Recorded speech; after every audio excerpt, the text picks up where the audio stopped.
What's going on, everybody? How you feeling? How you living? You already know who it is. It's your boy Jay, aka Big Daddy Beard, aka your favorite gamer's favorite gamer, and welcome back to another episode of the Debate Table. For those that are new to this is my podcast that serves as an umbrella under my gaming channel, Big Daddy Beard Gaming Promotions, B.D.B.G.P for short, where we talk about an array of different topics that I, myself, and you have helped me to create for everyone to chime in, give their honest input and take on every single topic and discussion that we talk about and debate about. So it's just a little fun, friendly way for everyone to come together, to allow their voice to be heard, and give each other the opportunity to dive deep into these subjects that, most people talk about, whether it's in restaurants, barbershops, wherever, it's our way of coming together and, just having a good time doing these type of things. So feel free to pull up a chair. Welcome in, everybody. Before we get started, if anybody wants to come up, I do have the link right here. I will be pinning it at the top of the message in the live chat. So for those who want to come up, you can definitely do so and give your take on tonight's topic that we'll be diving into. Just make sure that when you do come up, make sure that, if you don't want to be seen, that's perfectly fine. You can always adjust your camera like so, or you can make yourself known, but just make sure that when you're coming up that you don't have any noise or background, anything like in the background that's creating any type of noise or echoes and stuff. So you don't want to have multiple devices running. Make sure that you're respectful of everyone's opinion and take forever for those who do want to come up. And, most importantly, let's have fun with it, because ultimately that's what it's all about at the end of the day, just coming together and doing what we do best. So give me 1 second. Let me just get this link pinned in.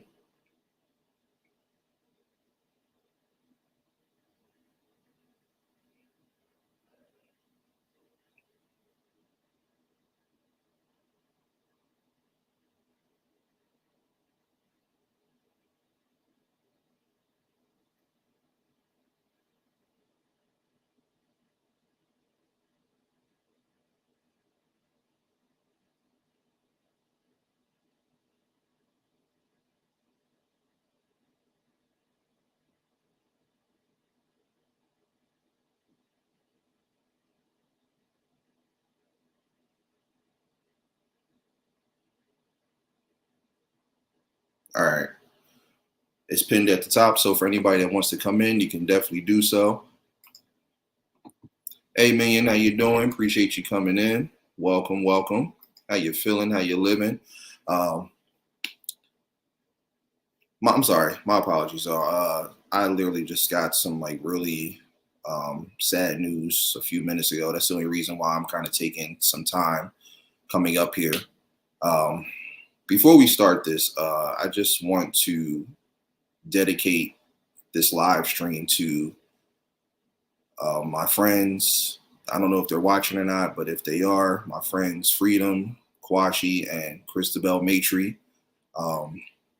Their dad actually just passed the other day, and I just got finished talking to my friend Quaashie on the phone. I'm not gonna say my friend, my brother, because I've known these guys over 20 years, and he just hit me with the news not too long ago. So it's just like I'm still trying to wrap my head around what happened. I don't believe it. I didn't even know that he had been sick for some time now. But I'm just trying to do my best to be there for them.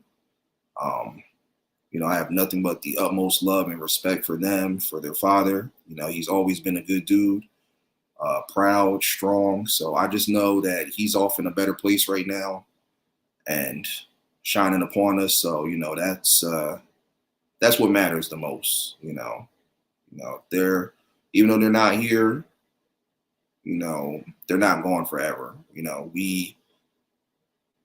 that he's in a better place. We know that he's shining down upon us, and it's up to us to continue to stay strong, stay positive. It's going to hurt, it's definitely going to hurt, but we just got to do our best to just continue to honor their legacy and just know that, you know, in the next life, we're all going to be together again. So, Daniel Maitre, much love to you. Thank you for everything, being there for me, you know, during my tough times, you know, just kind of being like a second father to me. I've known these guys over 20 years, so it's an honor and a blessing. Just want to take this minute to just have a moment of silence, you know, for my brothers and my sister from another's deceased father. So just give me a minute, y'all.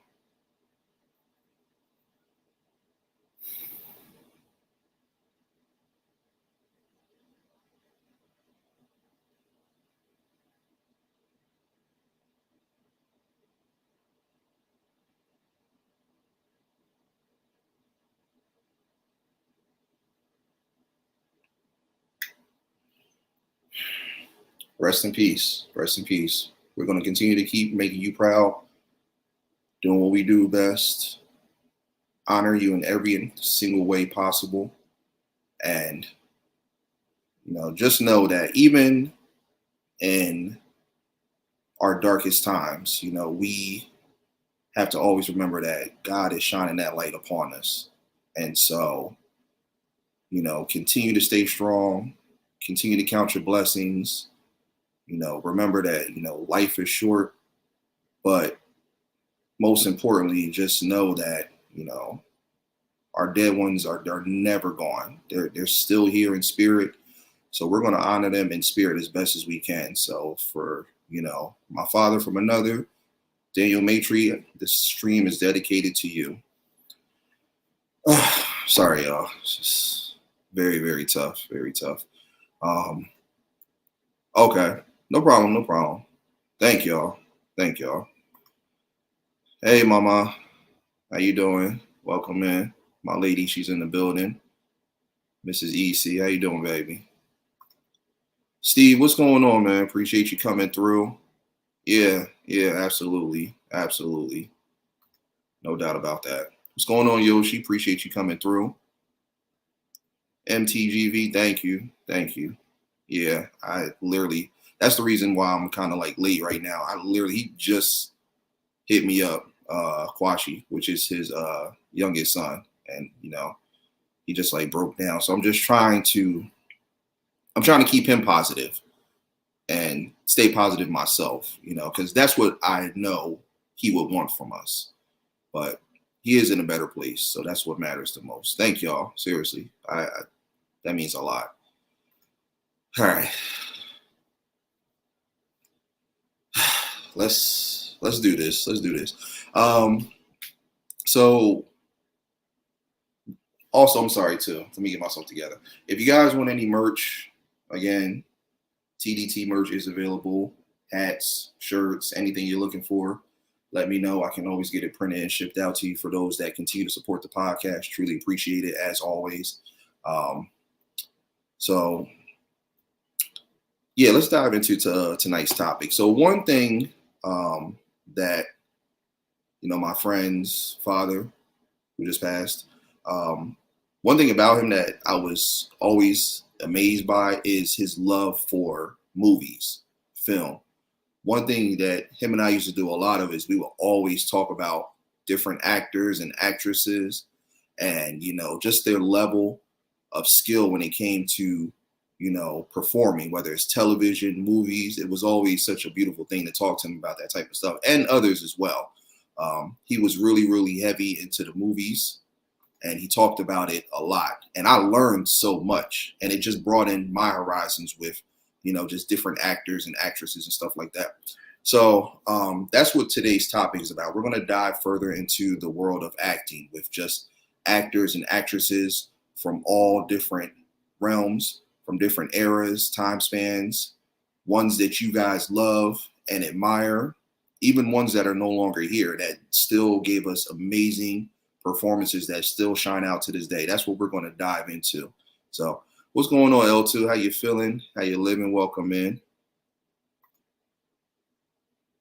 Yeah, it is. It truly is. Truly is. So thank you. Thank you for the super chat. I truly appreciate that. Thank you. Thank you. So yes, again, the link is pinned. So for anybody that wants to come up, you can definitely do so. But yeah, let's get into it. Let's talk about it. All right. So I have several questions for you guys, as I always do. And I also have what I call a Mount Rushmore, which is basically kind of like your own personalized top 5. Basically, you have to have 4 solidified picks, and then you have 1 honorable mention, which kind of serves as your 5th one.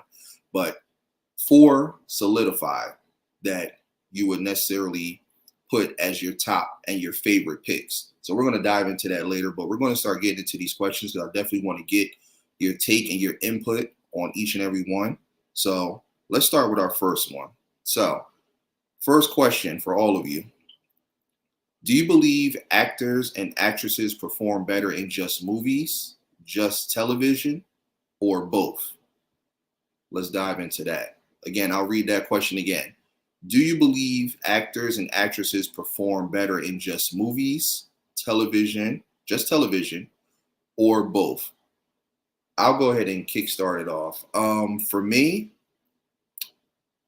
it's kind of, I've always kind of like teeter-totter with it.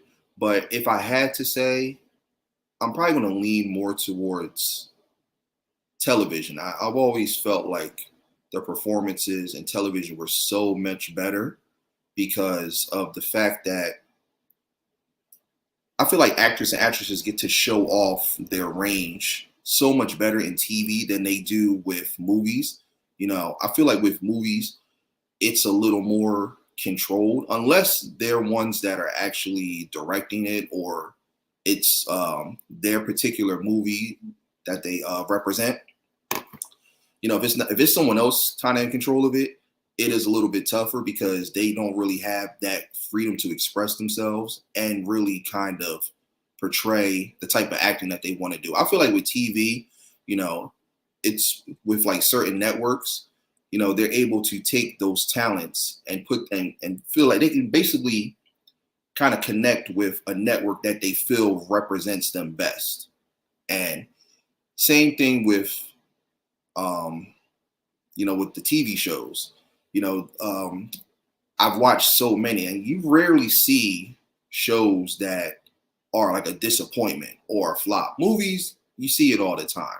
But I rarely have come across a TV show that was like really, really bad. I mean, there's a few that, you know, they came and went. They've only lasted maybe a season or whatnot. But for those that have built that longevity, I feel like they excel a little bit more versus like with the movies, you know. And if you notice, more of them are starting to drive towards television versus film. They'll come back every so often and do movies and whatnot, but most of the time, you know, I've seen a lot of them more so on television, especially when it's those actors and actresses you haven't seen in a really, really long time. It's like, oh man, you know, I was just wondering, like, if this person was still working, were they still in Hollywood, were they still pursuing their career with more?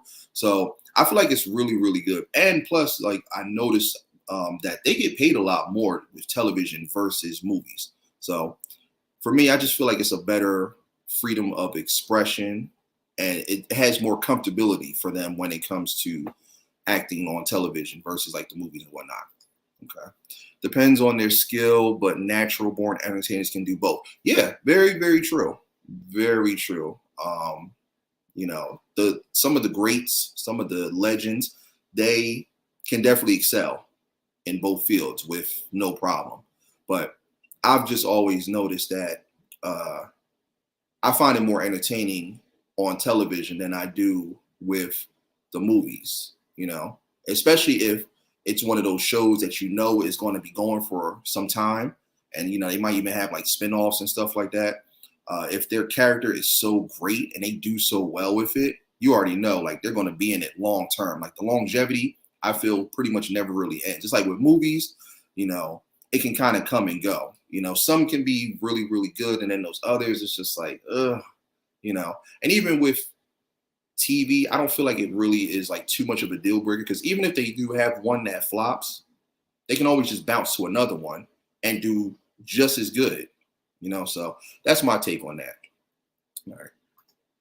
Nautica, what's going on? Shout out to all my people in New York. How you feeling? How you living? What's going on, Spicy? Welcome in, welcome in. I know you have suffered much loss. Time heals. Yeah. Thank you all for the condolences and the love and support. It truly means a lot to me, and you know, my friends and whatnot with their loss and stuff. They truly appreciate it. So thank y'all. TV shows, you have more room to expound and improvise on your skill. Exactly. Like you basically like took the words right out my mouth, L2. Definitely. I feel like, the range and the comfortability is there. I've seen like a lot of behind the scenes with movies where, certain actors and actresses, like they either didn't like a specific role or they didn't feel like it was best, but they kind of feel like they had no choice but to do it. And it didn't really put them in a comfortable setting, because sometimes, especially if you have certain directors or producers, you want to definitely have that rapport with them that allows you to be free and comfortable. I feel like television, they more so have it because it's like with TV, the networks are just, they say like, look, it's like, do your thing, whatever works, make it work. And you can kind of see, they're a little more relaxed, they can ease into those characters a lot better versus like with film where it can be a little more challenging and tough versus TV where it's just, I don't know, to me, they seem more at peace with TV versus movies. But again, like you said, the greats, the legends, they can do it both with ease, like it's no problem. But I just look at some of the ones that I look at more that make their mark a lot stronger on TV versus film. All right. Just want to make sure I get caught up with everybody. And again, if anybody wants to come up, the StreamYard link is pinned at the top of the chat. So Flint, what's going on? Appreciate you coming through. How you feeling? How you living? Welcome in. Okay, so for those making their way in, we are tackling the world of acting. So the first question that I pose to everybody is this. Do you believe actors and actresses perform better in just movies, just television, or both? All right. What's up? What's going on? We got Ryan Smith in the building. Y'all show him some love. Welcome, Yes. guy. How you feeling? How you living? Appreciate It's going. You know what? And I gotta say, how you feeling and how you living? I'm good. Even with this situation that just happened with my friend's father passing, I'm still trying to stay strong and stuff. But yeah, it's tough. But we got to stay positive. We got to stay focused. But I'm good though, man. So yeah. I'm gonna try and I just want to go off topic like really quick if you're fine with that. What's it regarding? Because I kind of want to stay with the topic. Okay. So I'll just let you know later then. Yeah. Let's talk about it off camera and off live and stuff like that. But yeah, okay. Let's dive into these questions and stuff. Yep. But the question was the first one: do you believe actors and actresses perform better in just movies, just television, or both? Just in movies. Just in movies? Okay. Yep. Okay. Why so? What makes you feel that way? Because they get more fame out of being in movies and they have more characteristics that they can, add into the movie as well. Okay. Yeah. All right. Very, very interesting. Yeah, for me, I picked TV. I just feel like they have more comfortability and more range in being able to do their thing with the roles and the characters that they pick to portray. And I've noticed TV always has a little more longevity than some of the movie franchises. Yeah. Versus, if go ahead. But you can't say that when they play in movies that they really show their true talent also. Oh yeah. They definitely do. I won't take that away from movies. I feel like they definitely showcase it just as well. But I've always noticed with TV, like they have some amazing breakout performances. And you notice it's a lot easier for me, I think it's easier for them to get more accolades and recognition versus movies. Yeah, because, exactly. Especially with awards and everything like that. like say the Emmys, for example. You'll see a lot of these actors and actresses win tons of Emmys or Oscar, well, not Oscars. Oscars is movies, but Yeah. you'll get a lot more awards and more recognition for having like those breakout roles or those performances that are just so amazing that it now starts to lead to bigger and better opportunities. Like, so who was it that I think Spicy just said it too? Let me go back. So let me just read these real quick. Movies is a one shot. If you flop, it stays with you forever. Very true. Very true. So she said it here. I watch Seinfeld every day. Love that show. Never watched it until high school. So like a show with Seinfeld, like with Jerry Seinfeld, Yep. all the other characters, because that show did so well, they expanded out to so many other opportunities. And because of it, and not only that, but they're still making money off of Seinfeld. Maybe not the same type as they did when it first came out, but Yeah. it's become such a universally acclaimed show that so many other avenues opened up.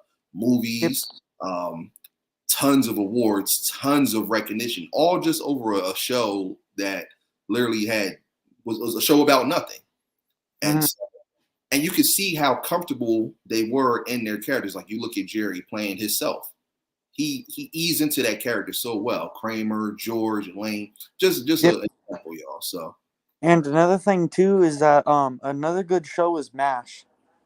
yeah, very, very If you classic. guys if you guys have not seen the show MASH, you better go check it out because it's actually that show is based on a true story. Oh, it is. I didn't know that. Yeah, Wow. I like used to that go like ahead. that based on that was based on like the Japanese versus the Americans, you know. Okay. Yeah. Wow, I did not know that. I mean, I had a feeling that it might have pertained to something real, but I didn't know that Yeah. that was based on like true events and stuff. And the reason why it's based on true events is because that shows that it shows that like what the military people were going through at that time. Oh, okay. All Yeah. right. That's what's up. That's what's up. All right, let me just go back real quick. Okay. So Steve said movies, they treat it like a job. They are there for the on-screen time, TV. They both enjoy their job. Okay. Yeah. Spicy said, I believe in both because the experienced actors and actresses learn from the craft. Very, very true. Very true. So I got, or are you doing a Mount Rushmore again, like your top 4 favorite shows and your top 4 favorite movies? yeah, that's actually going to be the last segment within Okay. the episode. So I'm going to dive into that. But I'm just welcoming everybody in. Ice T to me has been an inspiration. Really?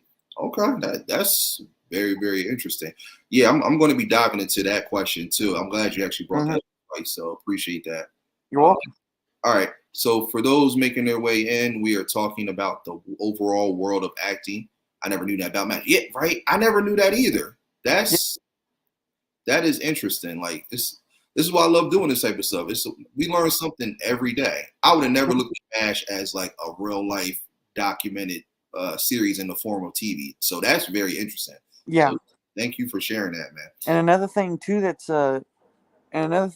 that's actually true is Freddy Krueger, Leatherface, and who else?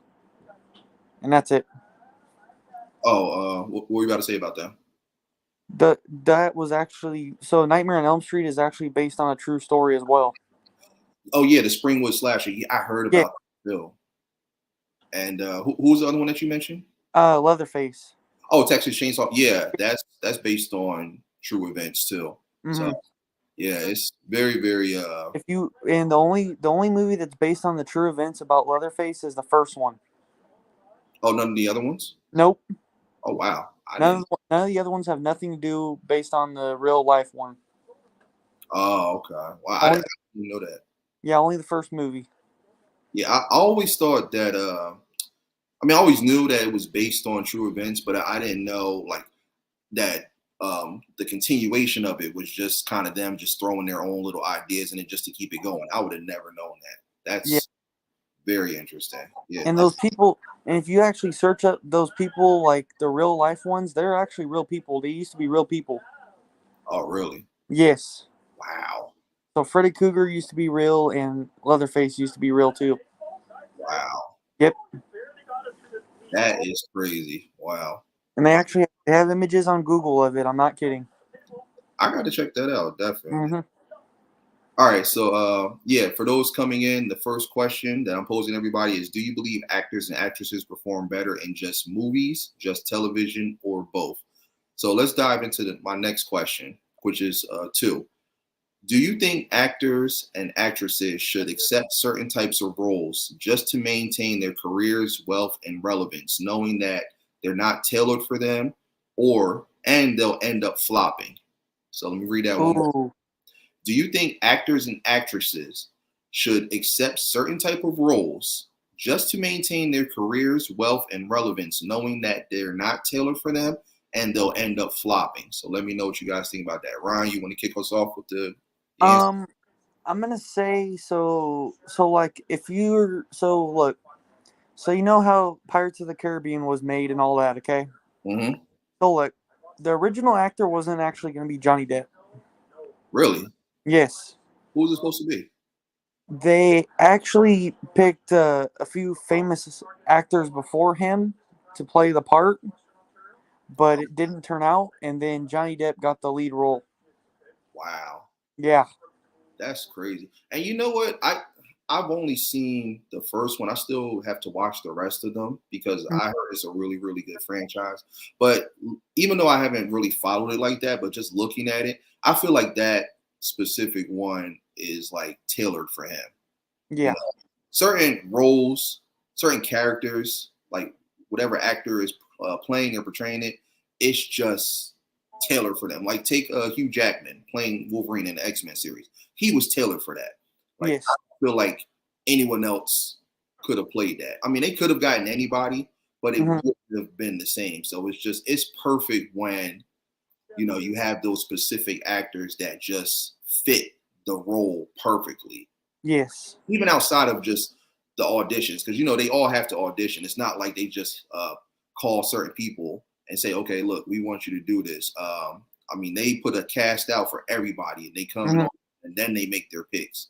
But every once in a while, if they really have a certain person set on mind that they've been following and observing, then they'll get that phone call. But for the most part, they're going to usually do the auditions. But yeah, I Yeah. love certain people. You could just see it and it's like, yes, like they are just fit for that. Hugh Jackman, that's just one example. He was fit for that. Hmm. Al Pacino with Scarface, fit for that. Hmm. Um, just certain roles. But for me, as far as the question is concerned, um, I don't feel like they should. If they have an amazing catalog, an amazing body of work, don't sell yourself short just to keep yourself going, just to make a name for yourself. I mean, Exactly.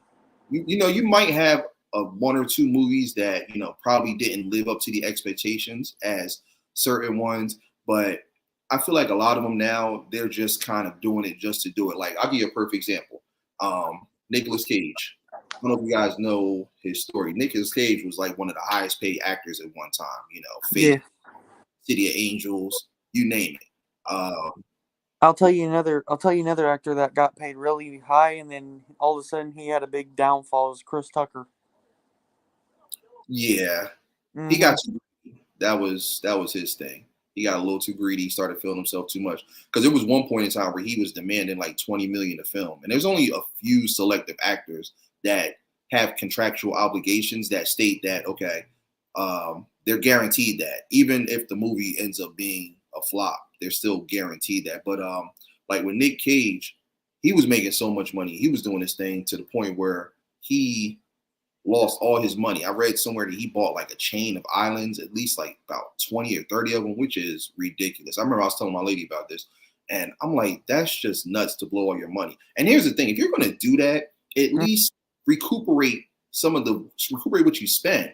Like he should have invested in real estate or something, vacation or tourist time for people that want to travel to these places. Like he could have got that money back and probably doubled it up, but you just buy it just to buy it. So Yeah. now you're bankrupt, and now you have little to and nothing left. Now he's back on the scene. He's still doing stuff, but it's all of this straight to DVD or straight to the streaming platforms. It's a lot of stuff that he's been in recently that I didn't even know he was in it. I didn't even know. I was like, is he even still acting? Because, to me, I think his last greatest movie, and I could be wrong, but in my opinion, his last greatest movie was Face Off. I love that movie. Him and Like, John Travolta, they killed that role. yeah. And Well, another actor is Quentin Tarantino. yeah. He played in a lot of good movies like Goodfellas with Johnny Depp. Oh yeah, Quentin's been around for a long time. I mean, the man behind one of my favorite films, Pulp Fiction. So, And absolutely. I looked this up too. Like when he first started his acting career, he had a lot of money, but then towards the end, when he passed away and stuff, he didn't have a lot of money left. Oh, Quentin Tarantino passed?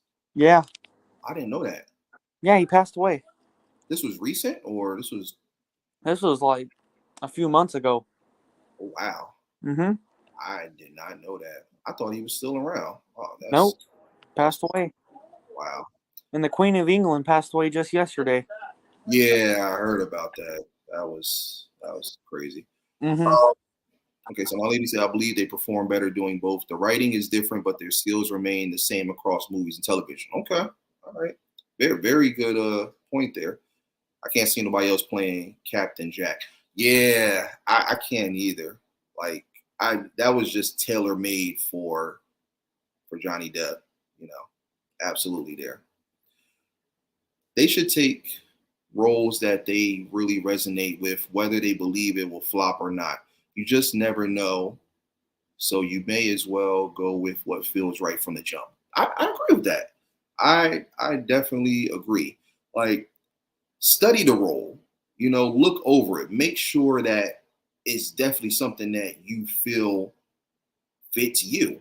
Like you'll see, they'll just take whatever just to find a way to get themselves back into the limelight again, especially when it fades out, and they no longer have it and it's not pertaining to them, Like don't just grab anything just cause, like, oh yeah, I need to get some more money coming back in, or I need to make a name for myself again. Let me grab this role. That, and especially when they know it's going to be like an absolute bomb. And I've seen it happen. Like I've seen these film companies, like like Rotten Tomatoes, stuff like that. I've seen them rate these movies like to the point where it's just like unbearable. It gets so bad that they literally will go like straight to DVD or Blu-ray or straight to the streaming platforms. Like, and yeah, I mean, yeah, they're still getting back into it. They're still doing their thing, but it's just not the same as when they first came out the gate, when they first came out with those amazing movies that made us fall in love with them from the jump. So I feel like I agree with my lady. Like, I don't think you should just take anything, definitely take the role, like really study it. Make sure that it's something that definitely fits for you. It needs to fit for them because, like I said, even if they haven't been on the scene for some time, sometimes they can have that, they could take that one role for that movie that we probably wouldn't like think was going to be amazing, and it could just like jumpstart their career all over again. Like it can breathe life back into their career. I'm trying to think of a movie that I saw that was really really good. I mean, it's okay. You know what? Okay. Let's take Will Smith for example. He kind of fell off the scene for a little bit. He recently just did this movie, the one with about the Williams sisters, Venus and Serena. I forgot what. I think King Richard. That's what it's called. And look, it pretty much propelled him back to where he was already at. Because we all know and love Will Smith and actors similar to him. So a very, very good example of, just what I mean. Like, he looked over that role, he accepted it, and look what it did. It got him right back into stardom, even won him an Oscar. Yeah, even with the whole controversy of the Chris Rock slapping, which was staged, by the way. I don't know why people still believe that that was real. That was staged.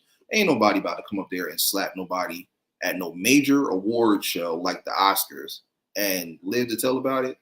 No, come on. These are actors, actresses. This is what they do. They stage this type of stuff. They got to do it for entertainment purposes. But that's just one example. Because, I mean, Will, he was still on the scene, but I didn't really see too much from like his earlier works. But it was a real good way for him to get himself back onto the scene again and make everybody remember, like, look, I'm still here. I'm still doing it. So, all right. Linda Blair was made for The Exorcist. Just wish she was in more roles. Okay. All right. Who we got coming up? What's popping, my guy? Can you hear me? Can you hear me? Loud and clear. What's good? What you did? What's going on, man? Just wanted to come up here and hang out with you. I don't even really know what the hell you're talking about right now, bro. But I just wanted to come hang out with you, man. You and the fam, man, and give my condolences and shit, man. I know y'all having a rough time, and I just wanted to come hang out with you and bring some energy with you, and just chill out for a minute, man. If that's cool with you. Yeah, absolutely. What's going on, chat? What's going down? Deeds in the building. The hardest working host in the game. Yeah, thank you, man. Thank everybody for the condolences. It's been really tough, but I'm trying to stay in that positive light, keep it illuminated, for them, for myself, and for others that are going through the struggles and losing people and stuff. It's tough, but we got to keep persevering and growing, because that's what they want us to do. They don't want us to just continue to just wallow in despair and misery.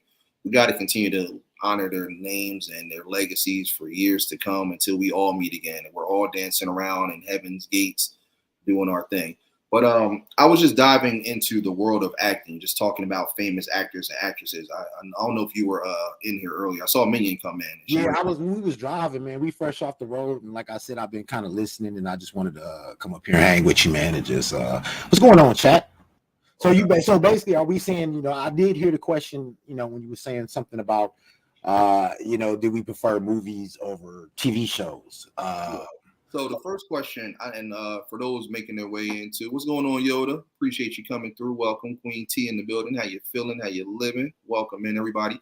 So my first question to everybody is, and D, you as well, do you believe actors and actresses perform better in just movies, just television, or both? I think both, and I think it's really about what you like. I think for the most part, when it comes to shows, they get more of an opportunity to show more of their range. You got multiple shows on different, events in life or such. When you go to a movie, it's basically one plot, one end, one climax, whatever the case may be. So I think they get a chance to show more of themselves on TV shows. And who don't? I know a lot of people that I've been hanging around. They don't watch much TV or movies. I've always been a movie and TV type of dude. I love, if you got 4 seasons, you got deeds on your team. I love the binge watch. You know what I'm saying? And so I think I prefer shows, because sometimes I can't, even if it's a good movie, man, I can't seem to focus for them 2 hours. The whole 2 hours, I feel like I got to do something else. But it's easier for me to sit back. I could watch a show, you know what I'm saying, and that's in half an hour increments, you know what I'm saying, and be cool. So I'm a little bit of both. I think movies, like I said, you only got one plot. I think they got a more of a span when it comes to a TV show or series. Let me get shouts out to the chat. What's going on, moms? I see you in there, Miss Queen T in the building. David, what's going on, David? Life in the building. Just want to say what's up, man. Make sure if anybody said what's up, I didn't speak. Since I just raised the chat today. Yeah, exactly. We spread love and show love over here. That's how we do it. That's a good point that you made, though. Like what you're saying about the TV and stuff, especially if it's one of those series that expands into multiple seasons and becomes like a big thing. Like I'll just throw one out there, like Game of Thrones. I love how I never got a chance to watch that. It's good. Like my brother was trying to get me to watch that, and I tried, man. I fell asleep every time. I'm gonna be honest. Same thing with the Sopranos. Now, me being the type of swag that I have, and everybody know I love the mob movies and shit like that, I do not know why in the hell I have never got a chance to watch Sopranos. I got all of the TV subscriptions and all of that shit. I don't know. You would love Sopranos. I know I would, and that's what people keep telling me. And it's like every time I get a chance to sit down, because I like comedy, man. I like to laugh. I feel like we got enough of the other bullshit. We see enough of the other shit. Make me laugh. Make me, give me a moment in life where I can enjoy and release some of them bad endorphins that I'm giving off and shit. You know what I'm saying? But it's like, there's certain things, like I've seen everything else, man. Like I could literally name off thousands and thousands of shows, but those are the 2 things that I have not had a chance to check out. And everybody says, talk about Game of Thrones, man. They love that shit. I love it. Yeah, it starts off slow, but as it gets further in, it does become like really, really interesting and stuff. Even with Sopranos, I watched that as a young kid. Sorry, Mom. Times when she thought I was asleep, I'll be up there watching. Hey, wait, Molly, what's your problem, man? What's your problem? So Sopranos is good. It's definitely one of the top shows ranking on. I think I watched a couple episodes here and there, but like I said, I just have it, and every time I go, I'll be like, ooh, I think they got like what 5 or 6. It was a lot of seasons too, and I was like, ooh, I know they got a lot of seasons. I think it's about 7. That's what I was gonna say, 5 or 6 seasons. That's right up my alley. You know what I'm saying? So I'm gonna get to it, y'all. I promise. I'm gonna get to the Sopranos. Game of Thrones is gonna take me a little bit longer to get to. Yeah, it's no rush on that. You know what else? Someone told me that they said was a good recommendation. They said Woke. Woke, like the TV show. Oh yeah, that shit was awesome, and I like Woke. Oh, you saw it? Like, I've seen everything, bro. I literally, yeah. Woke. I think we watched that whole season in one day.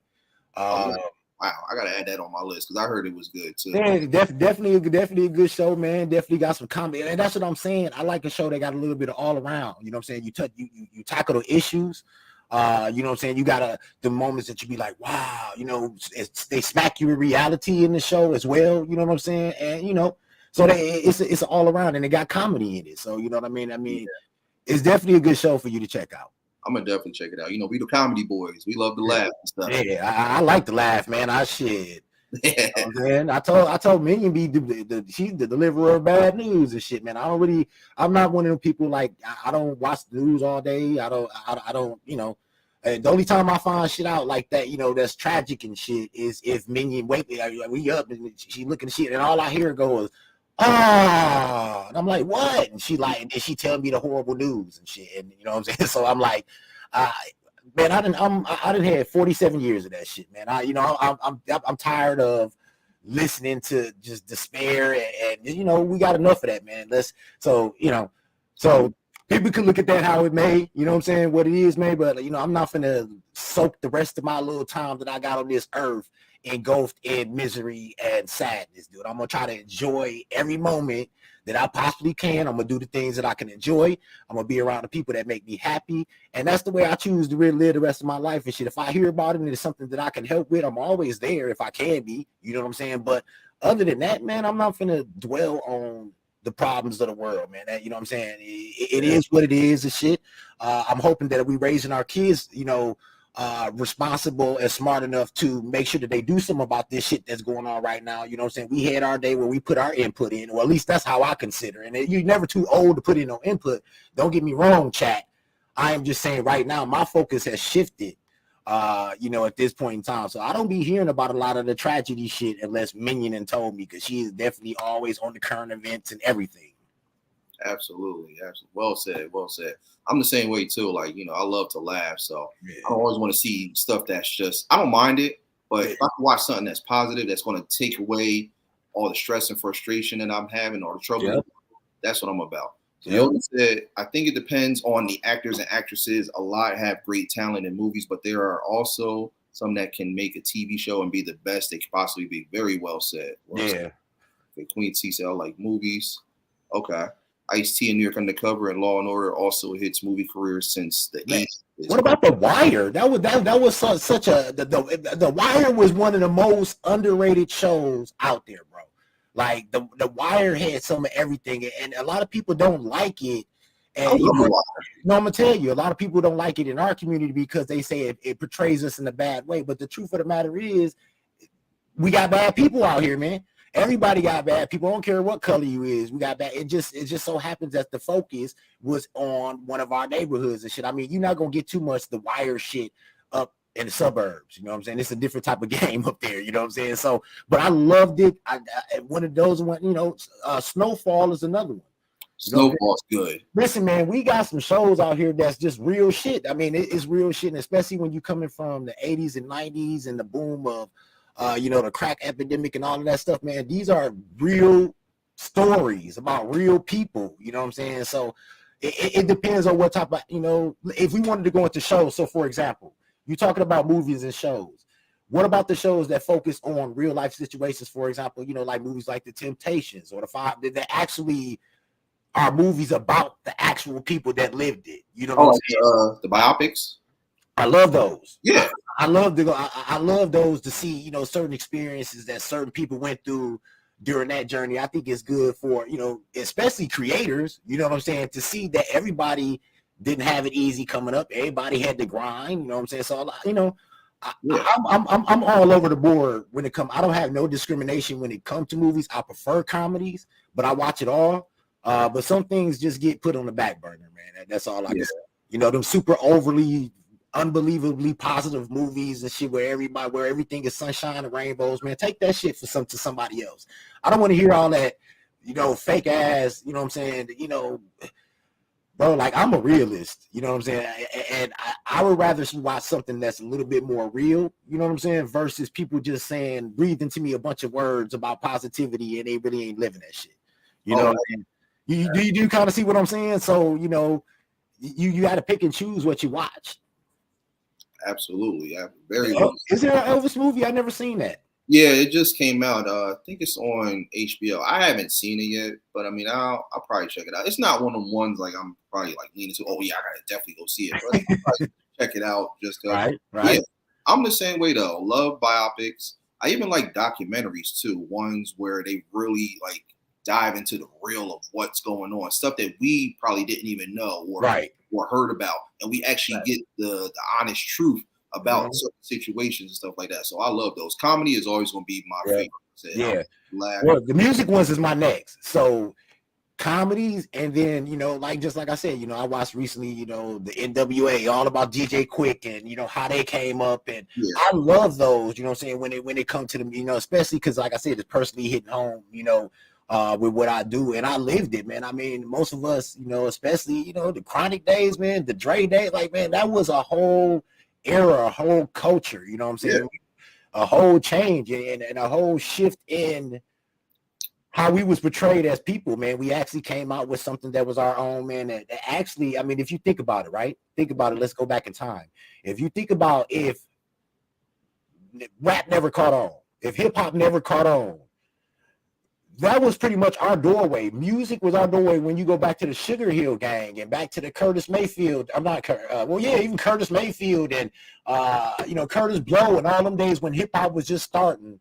Had we not had that, and to this day, pretty much ruling the industry when it comes to that shit. I mean, it took over rock and roll and heavy metal, VH1 and all of that shit. And what's the other one? MTV. You used to watch those, man. You see, you know, one black video every, I don't know, whatever. It was like almost amazing when you seen some shit like that. You know what I'm saying? We come from that to basically to where we at now. Imagine if you take the hip hop out the game and take all of that money that people made and whatever. And like, have you ever thought about where we would be today? Has somebody not took the chance to say we gonna be who we are and say fuck everybody else? You know what I'm saying? Kind of like what we have to do on these shows to y'all, you know, with y'all.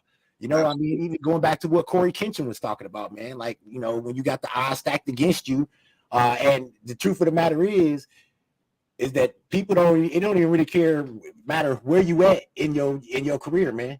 People like that been on the air for 13 years and still having the same problems as somebody like me who just starting. You know what I'm saying? Technically 2 years. I'm almost 2 years in the game, 2.5, something like that. So I like things like, you know, I keep my ear to the street when it comes to things like that. And, you know, I think when it comes to movies and TV shows, I think it got to be talking about something, man. I just, you know, it has to have some type of value or relate, you know what I'm saying? And relate in some way. Very true. Deacon Deeds, y'all. Took him to church right there. All right, everybody, welcome in. I see Rochelle's in the building, keeping up the Griffins, Point Blank Travels. How y'all feeling? How y'all living? If I missed anybody, how y'all doing? Welcome in. Nope. What's Nope? I see. Nope is that movie that just came out with Keke Palmer and Daniel Kaluuya. Jordan Peele did it. It's about like the. I heard it was. I've been hearing like mixed reviews. Yeah. Listen, The Great Messiah was a great and eye-opening. Okay, yeah, I do remember that. So for those coming in, we're tackling the conversation of the acting world, actors and actresses. So my first question for those coming in, I'm going to dive into question 2. Well, I already did question 2. I'll go back and recap. So question 1 is, do you think actors and actresses perform better in just movies, just television, or both? Second question is, do you think actors and actresses should accept certain type of roles just to maintain their careers, wealth, and relevance, knowing that they're not tailored for them and they'll end up flopping? That's question 2. Question 3, do you think celebrities such as musicians and athletes who have no acting experience whatsoever should be allowed television roles and movie roles? I will answer question 2. Absolutely not. I hate when people sell out just to continue going. And I'm gonna give you an example. And people, y'all could. This is gonna be a very controversial statement, but I feel like if you are a man and you are not gay, but whatever the case may be, cross-dresser and none of that shit, I hate when men sell out and go do movies dressed as women. I hate that shit, man. This is just me as a man. I don't like those type of movies. Now, if you trying to get something out there saying, hey, I'm coming out the closet, this is who I am, and you trying to express yourself to the world and give people your experiences, that cool. But just for the purposes, like, everybody loved the movie White Chicks was funny. I didn't like it. I don't like movies like that. I didn't like the one where Eddie Murphy was dressed. I don't like the Tu Wong Fu. That you took some of our best actors and threw them in dress. I just don't like shit like that. So I think a lot of those movies are, I call them gimmick movies. You know what I'm saying? You want to get a certain side on your team, so you go ahead and do a movie just for, you know what I'm saying, purposes of commercializing yourself and commercializing the idea, you know what I'm saying, of what it is, versus doing it, you know, for people who are actually really going through shit like that. And this is what they, you know what I'm saying? Like, it's just for me, to me, that's a sellout role. Yeah. You know what I'm saying? Do it knowing that it's meant for you, knowing that. Exactly. So I'm not the only one. So I'm not being like weird, you know what I'm saying, super judgmental, but I'm just saying I never liked movies like that. The only person to me in real life that could get away with it, and I just think it's hilarious because it do remind me of some of my peoples, is Madea. That's the only person. And I'm gonna say the reason why I like Madea is because I love the fact that they take the show live. They do it, you know what I'm saying? You got real people on there. You got people singing. So I like the way they do it. It's not just a funny ass, you know, stereotype. It encompasses a lot of things. You know, they encompass spirituality, you know, in a lot of his plays and things like that. And the story of where he came from. So it does have a purpose and a meaning when he does that. You know what I'm saying? Now, keep in mind, later on in his career, he just found out that it was funny and it was a seller. And then he just started, you know, going with it. But when it originally came out, it was basically, you know, like grandma talking to you and shit. You know what I'm saying? Real talk. So, I mean, once again, and that may sound like a double standard. When I say it in the same breath, I don't like the Norbits and all that old shit. I don't, you know, I lost a lot of respect for those artists. I lost respect for Chris Tucker in The Fifth Dimension when he played that role. I like that role. Nah, bro. Nah. I thought it was funny. No, bro. See, you know what I'm saying? I mean, that's jigaboo shit, bro. That's jigaboo shit, bro. That's dancing the dance for the purposes of money. That's just him having fun with the whole Prince thing. You know, everybody tried to that shit, bro. And his shit went downhill from there. I mean, besides the Rush Hour and shit, if it weren't for Rush Hour saving that career, he wouldn't have one. You know what I'm saying? I'm just gonna keep it real. You know what I'm saying? But like I said, that's my personal opinion, y'all. Yeah. Everybody, some people like that goofy shit and people acting. I'm not, man, don't fucking, I don't want to see no gestures, bro. You know what I'm saying? I didn't come to, if anybody don't know what a gesture is, back in the days of colonial times and things, medieval times, they had people that came in and you just say, entertain me. And they sit back and entertain you. And if your ass wasn't funny, you was gonna lose your life. It's like, what's it called? Gladiator. Are you not entertained?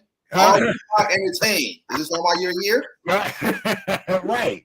But just what you were saying about Madea and stuff like that, I do like them. There's a few movies that he could have did without, like I think Halloween one, and some that were just too gimmicky. But you know, some of the ones where you definitely see the nice cast, array of different people.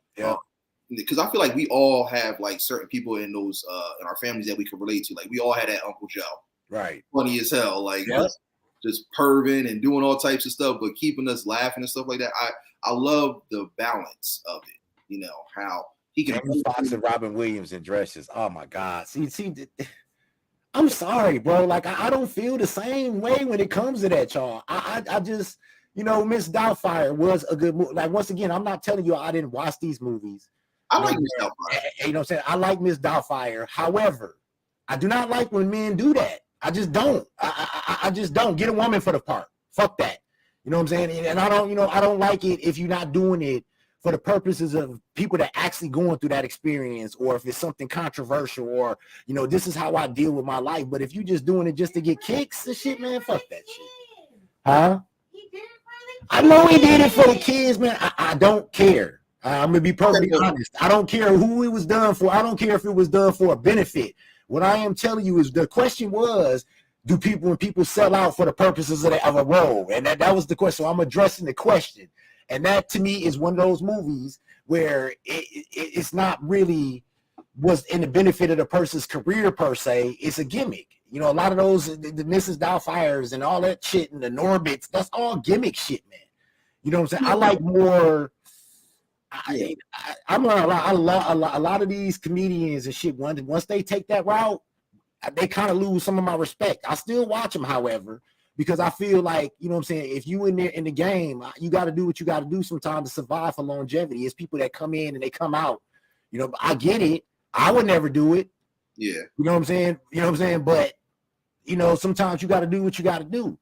Yeah. Like, okay, just to tackle like Ms. Doubtfire, I don't feel like, okay, he just did that just because. Like, if you really look at the story and how that portrayed out, that was different. So I kind of singled that one out. But I understand what you mean with like. I ain't singling nothing out. It's the same concept. I don't give a fuck what the.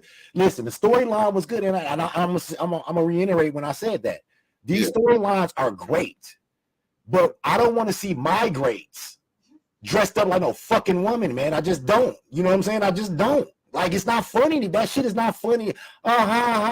You got pantyhose on and breast on. Ha. Like, what's so funny? Like, can anybody tell me what's funny about that? Well, like I said, Miss Doubtfire, that was a family movie. I don't care, bro. So was that. So was the other shit. The one where they had all the people sitting at the table farting and eating chicken and shit. Like, I don't like that shit. Like, bro, to me that puts people in a bad light. You know what I'm saying? Everybody thought, like, I was watching it with the people, they was all at the table farting, and all this old jigaboory and shit. And motherfuckers is rolling over this shit like this is really fucking no, that shit is not funny, bro. This jigaboory. You know what I'm saying? That's what that shit is, bro. Okay. And once again, I just said that Jackie is no different from, I said maybe I'm going by a double standard, but I feel like when Madea does Madea, it's more of a spirituality thing. You learn more overall than you do with the fucking Nutty Professor. Like, well, what do we learn? What do we get out the Nutty Professor, y'all? What was the message in Nutty Professor? Like, I mean, what was the actual goal? Are we for generations and generations learning any of this? That was a message. Hercules. Weak ass shit, man. Bro, I'm sorry. I just didn't like that. I was not a fan of none of that shit. Okay. I get what he's saying, y'all. He's basically saying that, there were more correlated messages with Madea. Like, you had a lot of learning lessons, like some, what was one of my favorite ones? I think it was Diary of a Mad Black Woman. Oh, man. Awesome. That was a good one. Awesome plays. Yeah. Like, the plays are even, to me, better. I mean, for the most part, 75 to 85% of the songs are okay. You know what I'm saying? When they be singing live. So like I said, if he had just did one Madea and it was just silly and corny and shit and never did anything else without a message, I would agree with you there, Jackie. Yeah. I would agree with you that it's no different than dude doing the Nutty Professor. But however, if you go back to what I'm just saying, you getting more of a lesson, you getting more of an understanding of real life situations, actual things where it comes from racism to whether it comes from spirituality to a woman being beat and trying to, come out of the, figure how to get out that situation. You didn't learn shit on fucking Nutty Professor, dude. Like, come on, man. Come on.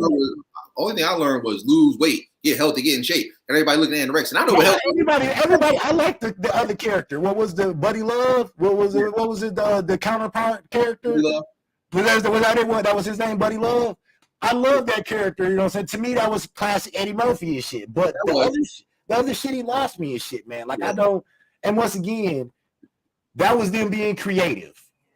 I can't knock it. You know what I'm saying? I'm not knocking. I don't want y'all to come up here and think that I'm a hater, but I only can tell you what I have to have something with substance, man. I just can't. I got to get something out of it. Yeah, I get it. Like I said, everyone. I don't want anyone to feel like there's criticism or anyone's being judged. That's what this whole podcast is about. Anybody can pull up a chair. Anybody can give their take on it. It's just opinions. It's just our input on how we feel. Because, like I said, most people are going to kind of like filter it and not give us a voice. This is our way of having that voice and being heard and really understanding and getting a better conceptual idea of these type of topics and what we talk about on a regular basis. It's just that most people just don't have the courage to necessarily go live or actually present it to the public because of what they think they might say or hear or judge them as. So now that you've broken it down like that, I do understand what you mean. And like you said, with Madea, it is well balanced because you have all those elements. He's talking about life. He's talking about relationships. He's talking about, some of the troubles in the world and still balance it out with being funny and having characters that you can not only relate to, but keep you entertained. I do agree. So, yeah, you broke it down pretty well. Thank you. All right. I guess nobody wants Dragon. No. No. That's a hard no. That's a hell no. That's a, you know how the lady be like, yes, and gonna be like, nah, bro. with mad H's. Now I ain't gonna knock RuPaul. Been making money for ages. Like sometimes you just gotta respect a person grind and leave it at that. RuPaul, that's one I don't understand. I really don't. And once again, I don't understand either, and I haven't really did a lot of research. But once again, now if RuPaul is not really, and maybe I don't understand. As far as I understood, RuPaul is not even that route. I thought it was just a regular person that was just doing, that's just made a career in doing cross-dressing. As far as I understood, but once again, y'all, I am very unknowledgeable when it comes to the RuPaul legacy. I just know that I've seen him everywhere from Fresh Prince to I'm talking about because like I said, I watch a lot of TV shows and RuPaul is damn near everywhere. Shit, you know what I'm saying? At some point in time, making an appearance. So I'm gonna tell y'all right now, I don't understand Ru or Paul. Neither one. I don't understand it. Yeah, I don't understand it, man. All right, so let me dive into the next question, everybody. Question 3. Do you think celebrities such as musicians and athletes who have no acting experience whatsoever should be allowed roles in movies and television? Holler to yourself no matter what you're outside. Yeah, I mean, I get it. But that's one message. And here's for me, if the message wasn't strong enough to overtake, the message wasn't strong enough to overtake the corniness. I'm sorry, moms. I'm sorry. He ain't sold on it, mom. He ain't sold. You're not going. I'm sorry, moms. I feel you, and like I said, it's some things that I may say may sound like a double standard, but I'm talking about. We talking about 12 to 13 years worth of knowledge that Madea been dropping, versus those 2 movies that came out that I barely can even remember. Yeah, the second one, it was gimmicky. They could have did without it. I mean, I love the first one. I'm never gonna disregard that. I don't dislike them. I just don't. It's not your cup of tea. Yeah, I put them in the gimmicky. Like there's a certain category like Liar, Dumber. All those are gimmicky ass movies and shit, man. It's comedy, but it's a different type of comedy. You know what I'm saying? And and once again, it's about your preference. Some people love those type of movies. Some people will even put them in their top 5. I ain't saying no names. All right, what we saying? What we saying? And it ain't gonna change. And don't you ever forget. Got me feeling like Mrs. Big Head from Rock. Hey man. I've been waiting to bust that one out. I've been telling me I'm gonna bust that shit out immediately. You know what? I'm just fucking with him and shit. I just said, look, see, you laughing and shit, man. This is what I came up here for, man. I had a feeling you were holding on to it. You were just waiting for the right time to do it. He's like, look, Hey, I'm the segue king, bro. Motherfuckers know me, man. I'm gonna segue this right into it. But no, that's my man, man. And like I said, being an adult is number one. It just so happened I have strong opinions and I present myself in a strong way. Just because I feel the way I feel, man, don't mean it's not like I'm telling you, like, Tina, do the song like I told you to. I'm not. You know what I'm saying? Doing one of them. I'm just very strong talking, y'all, and I'm adamant about how I feel. Period. And I hope you would be the same way.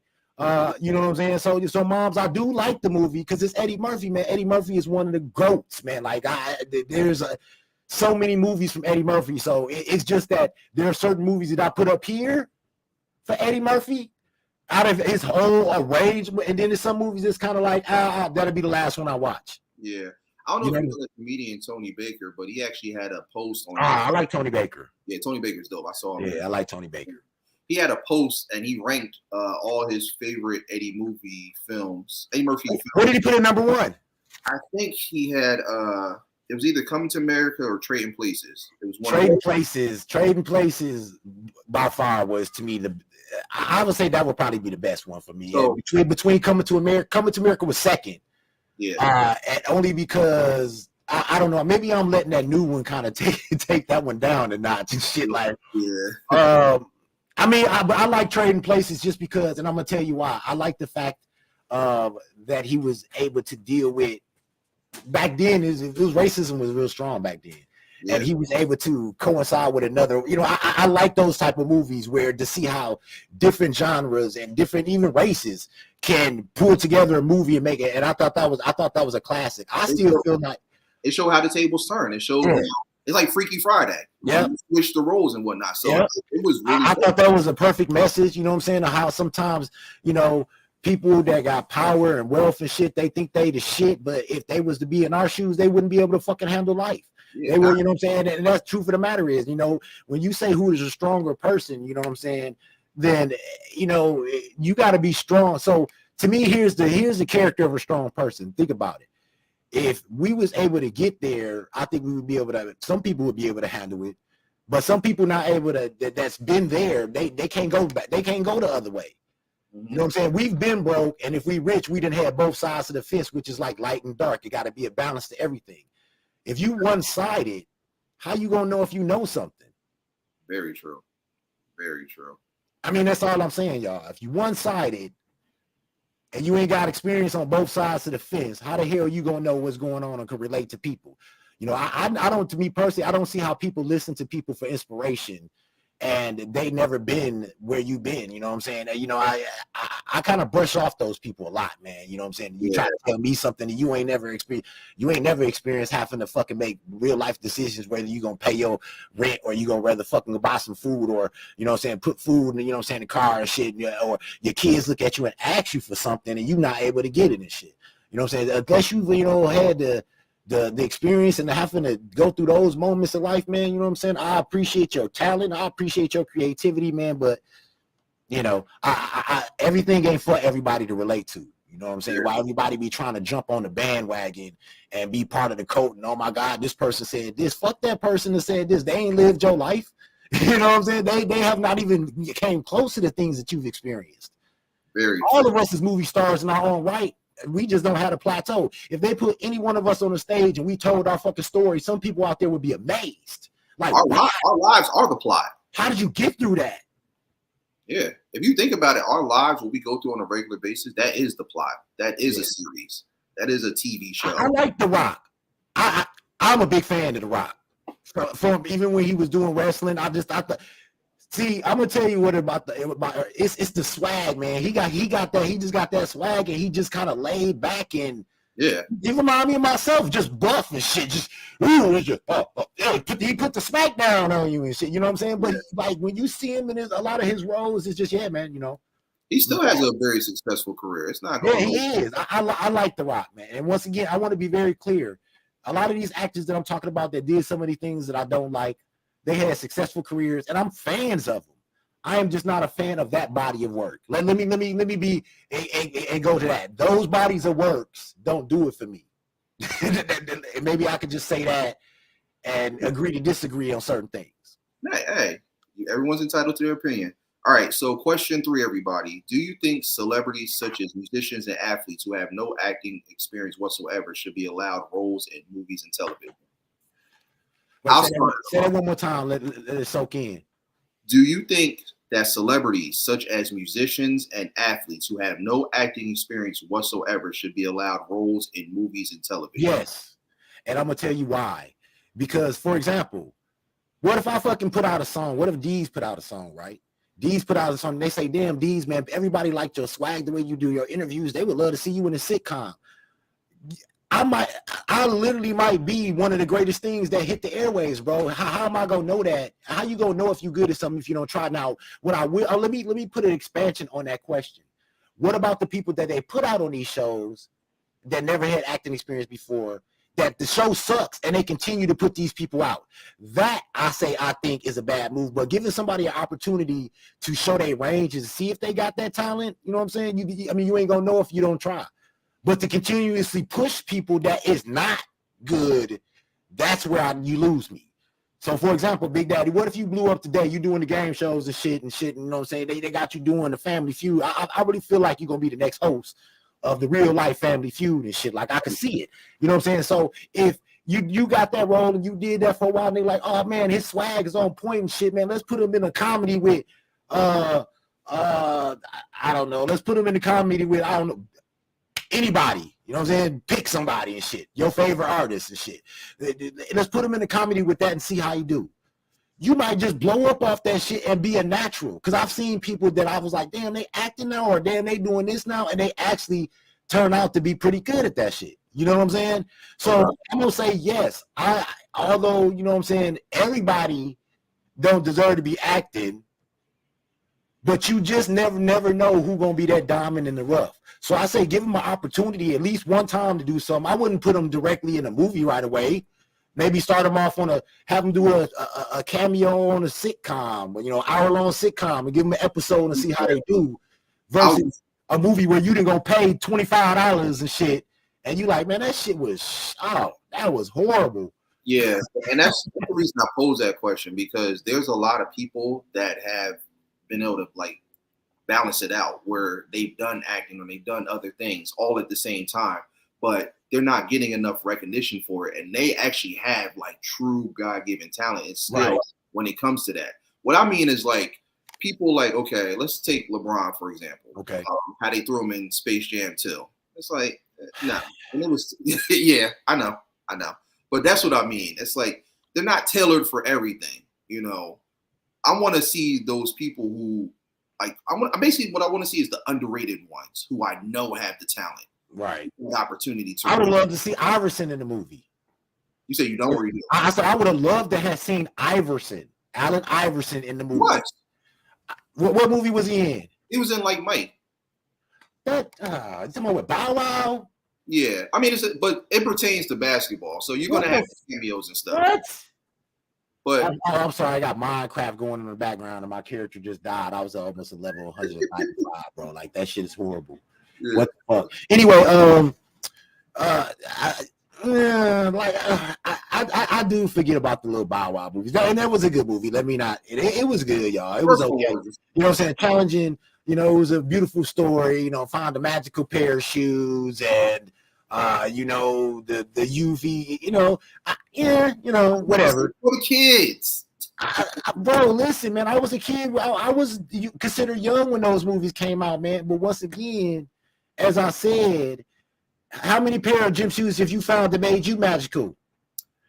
Them Reebok pump-ups and shit, or them Ewins and shit help you, come on the court like that. I get it. Yeah.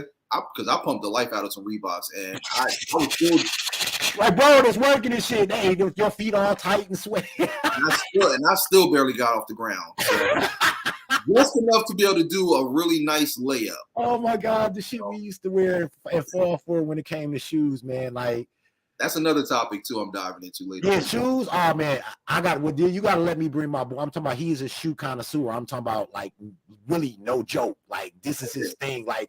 Kind of like Woke in the movie Woke. He's a gym shoe type of dude. You know what I'm saying? I like real talk. Like dude be like, yeah, man, and them certain editions and shit. I be like, okay.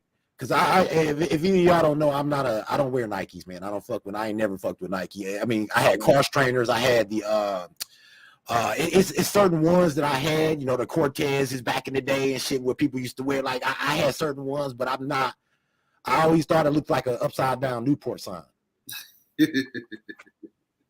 I hear you. Just saying. So it looks like a Newport sign. But anyway, you know what I'm saying? Like that, I got somebody for that, bro. I got somebody for that show. And are you a shoe person? Do you like know shoes and editions and all of that? So you one of them? Y'all will get along perfectly. Y'all be talking for hours about that shit. Absolutely. But yeah, just to dive back more into the question.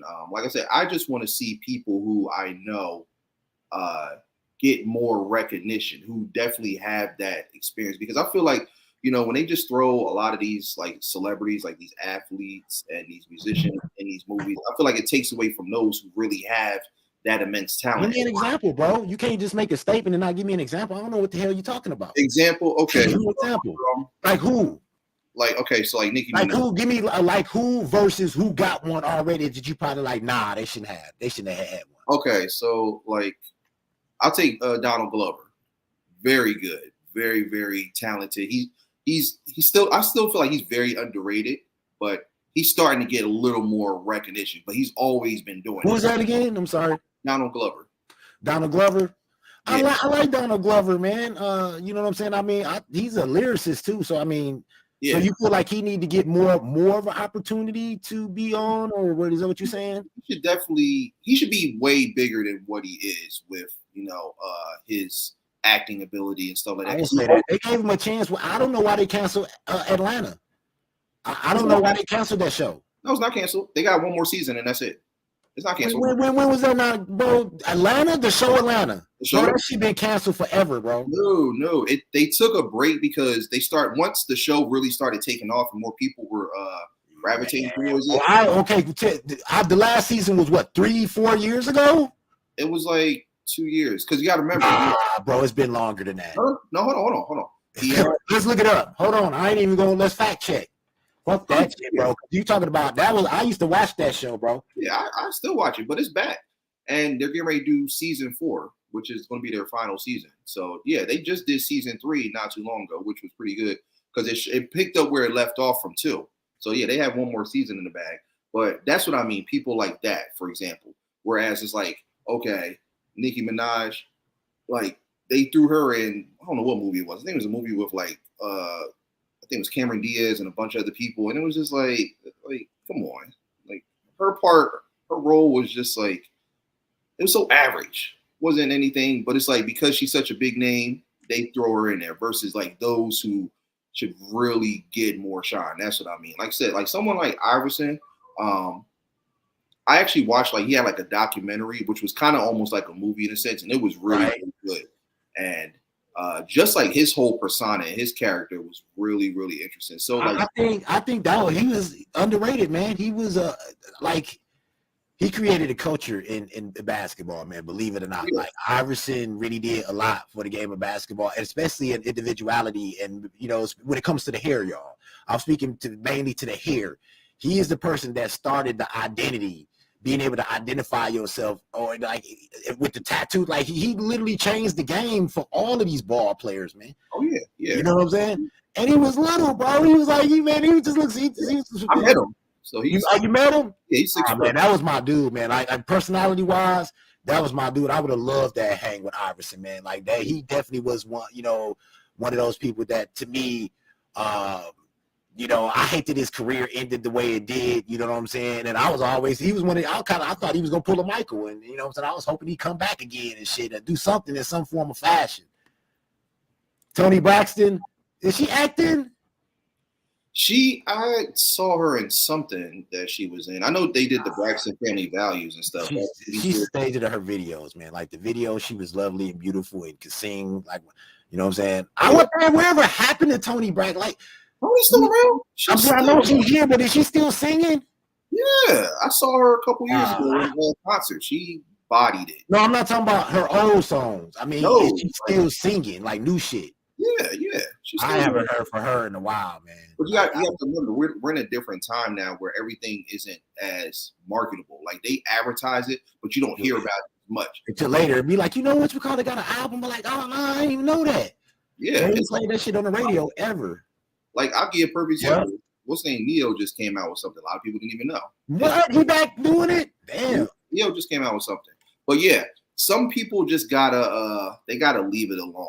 Like if they know it's just not for them, they don't need to be doing it. Like Yeah, I agree.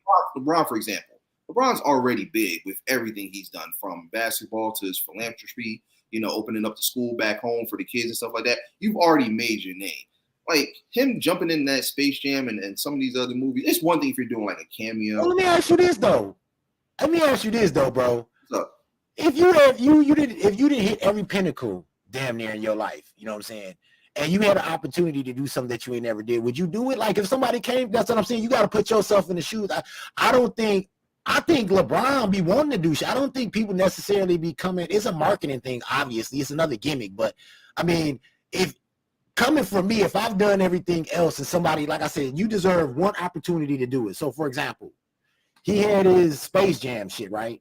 Mm-hmm. I don't think we should be seeing him in anything else after that. So yeah, that was. I mean, we probably will. However, he was in another movie. It was called Trainwreck, but he had more like he was like a cameo. Why that sound familiar? Trainwreck. Trainwreck. It had that comedian Amy Schumer. Oh yeah. Oh yeah. Okay. And once again, I know a lot of people don't like Amy Schumer. I think she's funny. I'm sorry. No. I like Amy Schumer, dude. I like that condescending shit. You know what I'm saying? Like, for example, there's another comedian that's just like Amy Schumer that I don't find as funny. It's the what's the chick that played on Brooklyn Nine-Nine as Doug Judy's brother, as Doug Judy's sister and shit. I haven't watched that. Oh my god. Anyway, she's another Monique type of shit, you know what I'm saying? But she just got this like valley talk. Like I've never been a fan of hers and shit, man. I thought so it just really depends on who you like, man. Okay, so my mom said if Kareem can be in movies, why can't LeBron? Well, that's the thing though, Mom. Like you don't really see too much of Kareem in a bunch of stuff. Like Nicole Byer. Nicole Byer, that's her name, Nicole Byer. Okay. Yeah. Like you don't see, Kareem, but you don't see him in everything. Like the stuff I've seen him in was more so like cameo based, versus where it's like he's actually taking on like the main protagonist of the movie. That's what LeBron was. That whole Space Jam 2 was about him, well, I mean, Kareem did. I mean, Kareem does. You got to think about it, moms. That's a whole different era.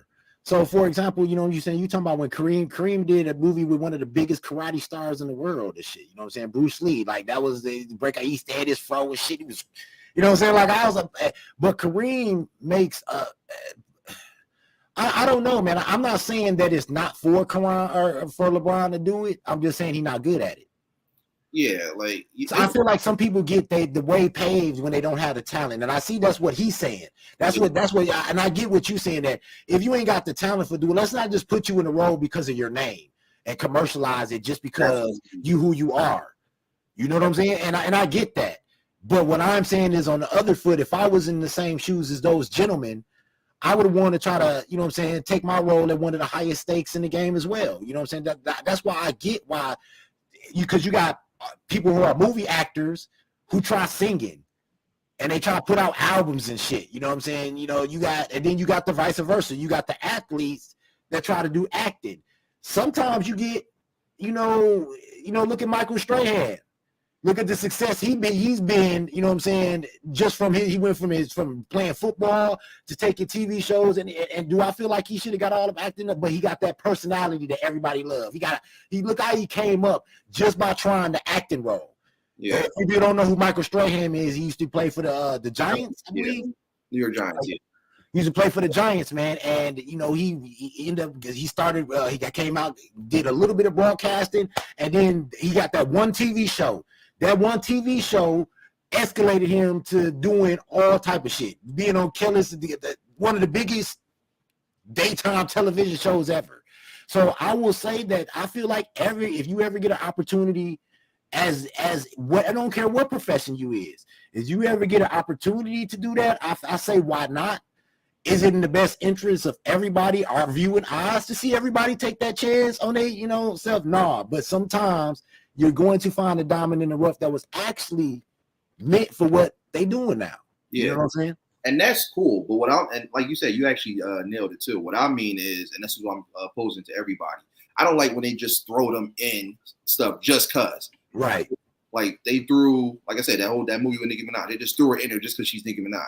It's right. like, no, like, I want to see people, if they are coming up and they're becoming a big name, and then, you want to throw them in there because you feel like they're tailor-made for this right. role and stuff like that. That's what I want to see. Right. Don't just put people in these movies or these TV shows just because. If they do a cameo or something like that, or, that's understandable. I get it. But when they've already established themselves, they're already a big name, and you're just trying to put them in there just because, that's what I don't really. Especially what about those movies where they put those big names on it, and you're like, oh, what's McCullough in here? And then they in there for 2 minutes. A 5-minute shot. How many people that fail for that shit? Yeah. You're like, oh, they in here and shit, and then they come in and they do one scene and they not in or they die at the beginning of the movie. Yeah. And you're like, what? It might as well be a cameo. It's a bait and switch. Yeah. Exactly. You know, in business school, they just fucking bait and switch your ass. What he said, exactly. So welcome in those making their way in. What's good, XGA? Who else just made their way in? Evil Sonic, what's going on? How y'all feeling? How y'all living? We are toppling the world of acting. So again, I'll recap all the questions that I just asked. We're going to go into question 4, and then we're going to do the Mount Rushmore thing. We'll be out of here. So for those coming in, question 1, do you believe actors and actresses perform better in just movies, just television, or both? Question 2, do you think actors and actresses should accept certain types of roles just to maintain their careers, wealth, and relevance, knowing that they're not tailored for them and they'll end up flopping? Question 3, do you think that celebrities such as musicians and athletes who have no acting experience whatsoever should be allowed roles in movies and television? Those are the first 3 questions. And the last question, do you think certain films and TV series deserve remakes, and why? Remakes. So I'll give you an example. Total Recall, the first one with Arnold Schwarzenegger. One of the most awesomest movies ever, dude. Yeah, they did a remake. I forgot who was in. I know it was Jessica Biel. It was the girl from what's that? I seen it and I was going, have you watched it? It was bad. It was trash. They didn't need to do it. Yeah. And that's what I mean. I hate. I don't like remakes without the original characters. I'm just gonna be honest with you. When you like a movie, man, and you watch a movie over and over again, you get attached to the characters. And I think, for example, I'm gonna give you a game that, and to me, games is long because of the way they got games these days are more like movies and whatever the case may be, right? So I'm gonna take The Last of Us, for example, right? Okay. So The Last of Us, the first one, to me was one of the most epic stories, just the gameplay, it kept you engulfed. They took our favorite characters and killed them off in the second series right at the beginning, and then just tried to throw all of these random ass characters at us. And you know what I'm saying? Like horrible. To me, that's an example of when you got a classic and then you try to do it again and you fuck it up. You know what I'm saying? Like, I mean, I remember that game, dude. It was so many millions. You talking about millions of people complaining about the storyline of this new one. You killed off our favorite characters after we'd waited 10 years for it. It was 10 plus years, damn near, for the first, from the first Last of Us to the second one. And we've been waiting. I'm talking about, if you're a fan of that, y'all. Oh, yeah, I follow it. I waited for that game for years, just like the Grand Theft Auto and how they doing this with that shit. You know what I'm saying? Grand Theft Auto 5. But it's to me, movies, TVs, it's all entertainment. And if you're going to take something that's a classic, that is a fan favorite, if you don't top it, you at least got to make it to where it's like, oh, well, I can see why they did that. You know what I'm saying? Yeah. I can see how they've continued the story. You know what I'm saying? And even left a segue for a 3 or something, if that's the case. You know what I'm saying? You know, it's all about the storyline. Don't give me a storyline that don't make sense, like Coming to America. Yeah, I'll be honest. I like the second one. You know, you like the second one? I didn't say I didn't like it, but I didn't like the storyline. Nah. I understand that. I mean, it wasn't for everybody, but they're making a TV series of it next year. Yeah, I'm interested to see what that would be like. They've been trying to do like the Resident Evil one. I want to catch it. I've been trying to catch it. What, the movie or the series? No, they got the series. It Oh, just the came out on Netflix. I haven't watched it yet. I heard it was okay. You heard it was okay? Like, no, what you said, okay? You can't say I heard it was okay and do that and expect for somebody to go fucking watch that shit. Here's my thing. They've messed up a lot of the Resident Evil movies and even like some of these other like spin-offs and stuff. So it irks me because Resident Evil is my game. Yeah, that's the shit. Love it. I played them all, beat them all. So it's like, if you are going to do it, you got to do it right. They just started doing too much with it, and it just threw me off. I'm like, Colin Farrell, it wasn't that bad. What movie wasn't that bad? She's talking about the Total Recall with Colin. That's what it was. Colin Farrell. It was the girl from Underworld, and it was Jessica Biel. Mom, that was terrible. They did not need to do that. They, like I said, no, moms. Are we talking about in comparison to the first one? Or are we just talking about in general as a movie? So if you didn't have Total Recall 1, so take the bias out of your head, Big Daddy, about the Total Recall 1. Just forget you never saw it, right? Mm-hmm. If you just went and saw this Total Recall 2, would you think it was a decent movie, or is your bias coming from judging it from the first one? Didn't like it. And on that note, I'm about to head out, y'all. Didn't like it. I didn't, for real. I felt okay. I felt like it wasn't needed. And I'll give you a couple more examples of like upcoming movies they're getting ready to do remakes of. They're getting ready to remake Forrest Gump. Why? Leave it alone. It was good. Yeah, that was an awesome. Damn, man, that was a. They're doing Titanic again. Why? We're gonna sit there for another 4 hours. Wait, so watch somebody drown again? No. Whoa. Now let me tell you this. So if anybody watched the original, I'm talking about when the Titanic first came out. First of all, I had to go to the movies when it premiered a couple times. So I went and watched that movie a couple times. Mm-hmm. And if you notice, when they dropped the DVD, it was in 2 parts. Mm-hmm. But this is back when they was making 2-part DVDs, y'all, like to show you our age. I was always the sinking shit part of the show. That was my part of the movie, like the graphics of everybody running, the chaos, and the dudes when they was playing the violins as it was going down, and like we just gonna go ahead and suck it. Like, to me, that's the ultimate, almost like an apocalypse movie. But all the rest of that shit, you can keep that shit. Now, if you keep that in mind, the only part, if they do a Titanic 2, the only part where they gonna do the after effect, how they live their lives, they already did a documentary of the Titanic. Most of y'all might not even remember that. They actually got a chance to visit the real Rose. You know what I'm saying? Or not the real Rose, but the real person, one of the people that was on the Titanic and was telling the story about what actually happened on there. Yeah. How are they gonna bring that back again? I know the graphics will probably be dope. You know what I'm saying? Like you probably see some shit like, back then they was limited to what they could do with technology. You could probably, it'd probably be very tragic and underwater and people swimming and explosions. But what are you really gonna get out of it though? No, leave it alone. What did DMX say on that song, Stop Being Greedy? Don't touch that. Leave it alone. Leave it alone. We don't need to sit here and see a remake with a whole bunch of visuals and all the special effects of a 4-hour movie that was already great. We don't need to see that with Forrest Gump. What? Why? That's what I mean. It's like, what's going on, AK? How you doing? Welcome in. AK got that third eye open. I see you. Gotta leave stuff alone. When it's perfect, just leave it alone. We don't need another remake. Who gonna play Forrest Gump with this one after what Tom Hanks just did? And once again, I'm gonna be very clear. I don't like when they do remakes without the original characters. That too. I'm sorry. So leave it. Just you gotta just let it be. Now, if they too old to where they can't come back and act as like a continuation from the first story, I agree. Leave it alone. Don't bring me no new actors. You know what I'm saying? Because it's not gonna be the same. Like I said, I was a Friday fan. I thought the Friday first one, but how many people was like, "What the fuck" when they brought Mike Epps in instead of Chris Tucker? Yeah. How many people got thrown off and didn't like the series because they was expecting to see Chris Tucker, and So I mean, give me the same actors if you're gonna do a replay or something or a continuation or a part 2. Have the original actors in there. Don't wait 15, 20 years to do it. And that's the thing. It's not a part 2. They're just doing a remake. And that's what I mean. It's like, are they doing a remake? They're doing a remake. They're doing a remake of Forrest Gump. They're doing a remake of Titanic. There's one other movie that they're getting ready to remake as well. Oh, so these are just remakes. Who they gonna get to?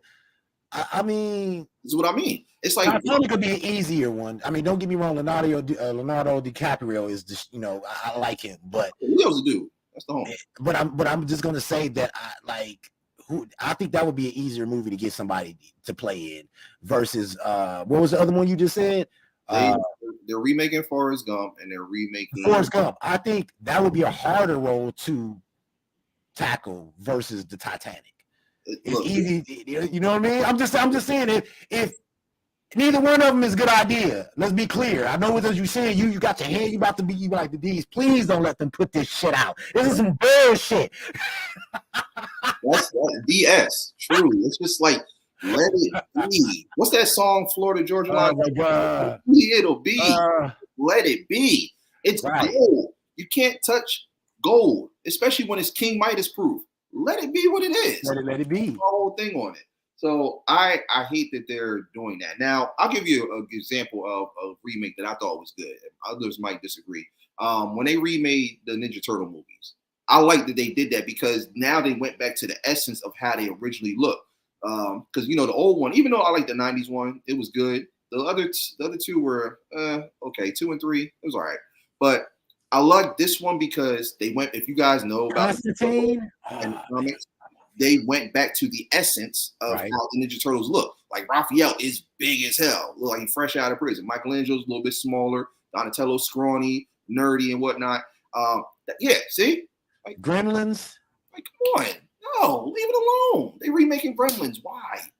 Because they running out of bro. You acting like they running out of ideas. They out of ideas, bro. No, listen, they're out of ideas. So they want to go on some of the greatest box office hits. Gremlins, you know how much money that movie made, even when they came out with 2. Like they going off names, man. They taking Titanic. Look at box office numbers for these remakes. That's all you got to do. You wondering why they doing it? Because they hoping that they can rebrand the original name and the box office hit that originally came out. And the truth of the matter is, it's not going to happen. Some fools going to fall for it. Like I fell for the Coming to America. I was super excited. I was like, yes. And I was like, I said, they got Eddie in it. I'm like, oh, they got the original. See, they had some of the original characters. So I thought, and I'm like, but no. They sorely disappointed me. So you know why? Because you can't touch what's already gold. Coming to America is pure gold. You think by what changing the actual word into a number is supposed to like have everybody going crazy? Coming number 2 America. Stop it. Now they get. I mean, I think it's more about with me, it's with characters, bro. It's not really like, for example, when they made Coming to America 2, I wasn't really thinking about the premise of how they was going to do it. I was excited to see the characters that I've seen when I grew up. So I was like, I want to see how they do. You know what I'm saying? Kimi and Arsenio and how they. I was wondering, but when they invited all these new people and Leslie and shit, I'm not. You know what I'm saying? Like I just, I think I giggled. I didn't laugh now. I think I giggled a couple times. Yeah. Okay, so now hold on. So Angel Kiss said Constantine too. So see, stuff like that, I'm not too surprised by. Yeah. Like, that's more like fantasy stuff like that. I get that. Avatar, yeah, stuff like that. I expect that. I expect them to do sequels and all that. But I'm not talking about sequels. I'm actually talking about like remaking. What's that one, baby, that you said today? I'm sorry, I didn't mean to cut you off. No, you I was done there. But that's what I mean. I'm talking about actual remakes of movies, not sequels to stuff. I'm talking about remakes. I'll give you an example of something that was just great, and it still is. And Mom, you can agree to this too. The Alien franchise when they first started. The first Alien movie, amazing. Aliens, oh my God. The Last Airbender. She called him Shamalama Ding Dong. Aliens blew the first one out the water. It was still good, but just as good. But like that, like stuff like that, perfect, pure gold. It's like don't touch it. Minion is mad because Shamalama Ding Dong is what she called him. Messed up the Last Airbender. When he brought that movie out, so she is literally heated by that. Oh, Avatar. Yeah, when they brought that, she did not like the new Avatar that they made. She thinks he fucked it up. He didn't get the characters' names right. And he went, dude, like she complained forever about that shit. So I'm hoping that she hoping that Shamalama Ding Dong, what's his real name? What's his name? Yeah, that's what she called him, Shamalama Ding Dong. Like, who the hell is Shamalama Ding Dong? Yeah, that's what she called him because she feel like he totally screwed up what was a great, series, or whatever the case may be. I ain't gonna lie. I when I started watching it, and I was like, yeah, I could see, yeah. It's not just me. Any Avatar, the Last Airbender fan agrees. I agree, bro. I agree. I seen it. I wasn't an fan until I actually got a chance to watch it with Minion. And I agree. He fucked up the movie. He did. He did this shit. Yeah, absolutely. But that's what I mean, though. I'm talking about when they remake these movies that just they don't need to be touched. If you want to make a sequel, okay. But even with that, like, don't push it. Like, don't have too much of a gap in between those sequels. Maybe like a year or two, and then you put it out. But when it's like when you do like that 20, 30-year span, and now that's too long. Sequel, that's way too long because people don't want this. But with these remakes that just to movies that just don't deserve it, leave it alone. Let it. It make it feel like to me. When people wait 30 years to do a movie, it almost feel like to me, I just feel like they don't care about the fans. Like, if you know we love that movie, give it to us right away. You know what I'm saying? You'd be like, once again, just like No Man's Sky, I'm going to take it back to the game realm. Just like with No Man's Sky and Grand Theft Auto 5, they came out with their first games and breathed this, that was going to be this and this and that. And then 7-8 years later, we just now getting the shit that we were supposed to have when it originally dropped. You know what I'm saying? So, it's kind of one of those things. If you enjoy the fans and the fans like a movie, I think you got to get on the bandwagon while it's hot. You know what I'm saying? So if anything, if you're going to do 2 parts, this is how I would like them to do it. And then I'm going to go ahead and head out, man. I got to grab something to eat and get on some tracks. But before you release the first one, already have the second one done, coinciding with the first one. So it's a continuation from the first one. Drop the first one. Maybe a year, maybe 2, if it's a real good blockbuster and it's getting played over and over, and then drop the second one right off at a reasonable continuation point, where you left off the last one from. Yeah, that's how they did with the with Aliens, with the first and second one. Yeah, we had Aliens 2. That was a good series too, man. I like Aliens. Sigourney Weaver's, she did her thing. Yeah, she did. I love both of them. But they already had Aliens like pretty much ready to go. Yeah, because they knew in the back of their mind Alien was going to be good, but they didn't know it was going to be that good. It exceeded their expectations, so they already had 2 ready to go, and then 2 just came and just blew everything out the damn water. It was like, whoa! And then they just start throwing shit. Now they didn't run out of ideas, so now they just start throwing people with Godzilla against Jason, Freddy Krueger against SpongeBob and shit. Like, what the fuck is going on? why they redoing the Blob again? They're gonna make it look like Jello. Oh my God, this is horrible. Why they do? Look, who's doing the Birds? If you want to go see Birds, go to New York, go to Central Park, and just throw some bread and watch them birds go crazy. There's your movie right there. No, that's what I mean. Like, I'm curious to see how they do the Birds one though. Like, the Blob, not so much, but I'm curious to see how they do the Birds. It's just gonna be just all CGI. Like, didn't they redo the Invasions of the Body Snatchers and all that shit? Didn't they redo all those? Yeah, they did those. Oh, you know what? One just popped in my head. The Thing. They did a remake of that. It was terrible. Terrible. See that shit was horrible. Thank you. That's exactly my whole. Oh my God. The first one still is kind of like hard to watch at times. Hey, I'm gonna head out though, bro. But once again, man, I appreciate what you do, man. I'm glad I was able to bring some smiles to you today, man. And once again, man, shouts out to the fam and all that. All right, chat. I appreciate it. I'm your host, Deez, the hardest working host in the game. Catch you on the next one. All right, appreciate you coming through. Again, if anybody else wants to come up, definitely feel free to do so. I got the link pinned at the top of the chat and stuff. So just come on in if you definitely want to chime in and talk about this stuff. But okay, I saw that one. My Aunt Cindy hated the bird. What? I don't hate the Birds. The Birds was good because see, it's real. Like, that can really happen. I don't hate it, but I can understand like the traumatization and stuff by it because those type of things, anything stuff like that that's real that can happen. Yeah, it is going to kind of leave you like that. But I don't hate it. I love the Birds. I thought the Birds was a really good movie. But that's what I'm saying. Like, they gotta leave these stop these remakes. I still feel like Hollywood and all these major companies and producers and directors, they can be creative. But see, the thing is, they're just trying to, find a way to make the quickest buck. So now they're just saying, okay, you know what, we're just going to do it and get it out there because we know we can definitely get money. We know it's going to keep people entertained and get their attention and stuff. Knowing that most of that stuff is going to bomb. It's going to. I'm not about to go see a remake of Titanic. We already know what's going to happen. We already know what's expected. I'm definitely not about to go see a remake of Forrest Gump. As great as that one was, like, no, that's what I mean. Like, okay, even like what you said, Mom, I think you were saying about like Gremlins. I'm not too surprised by that, but even still, it's like, why so long?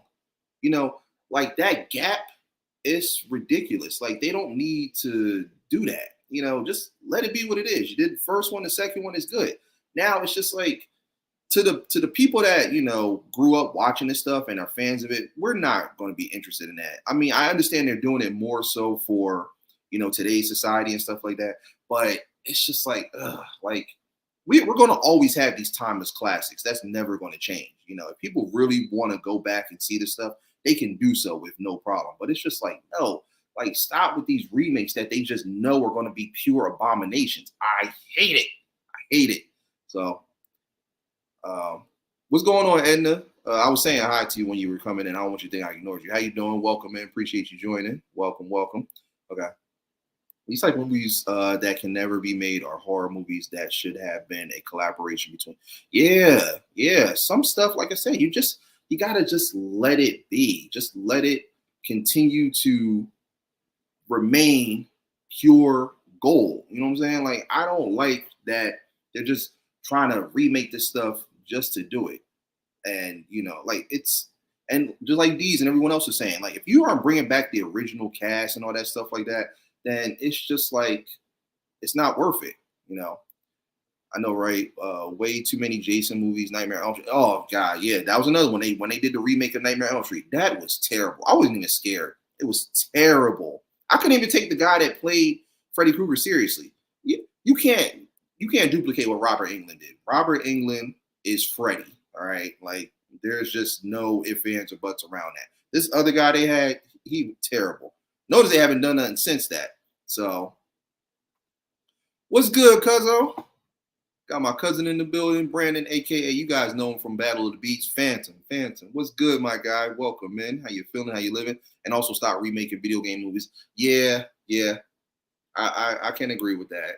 Like, just stop remakes altogether, I mean, unless it's like a classic, something like that we haven't played in a long time, I'm cool with that.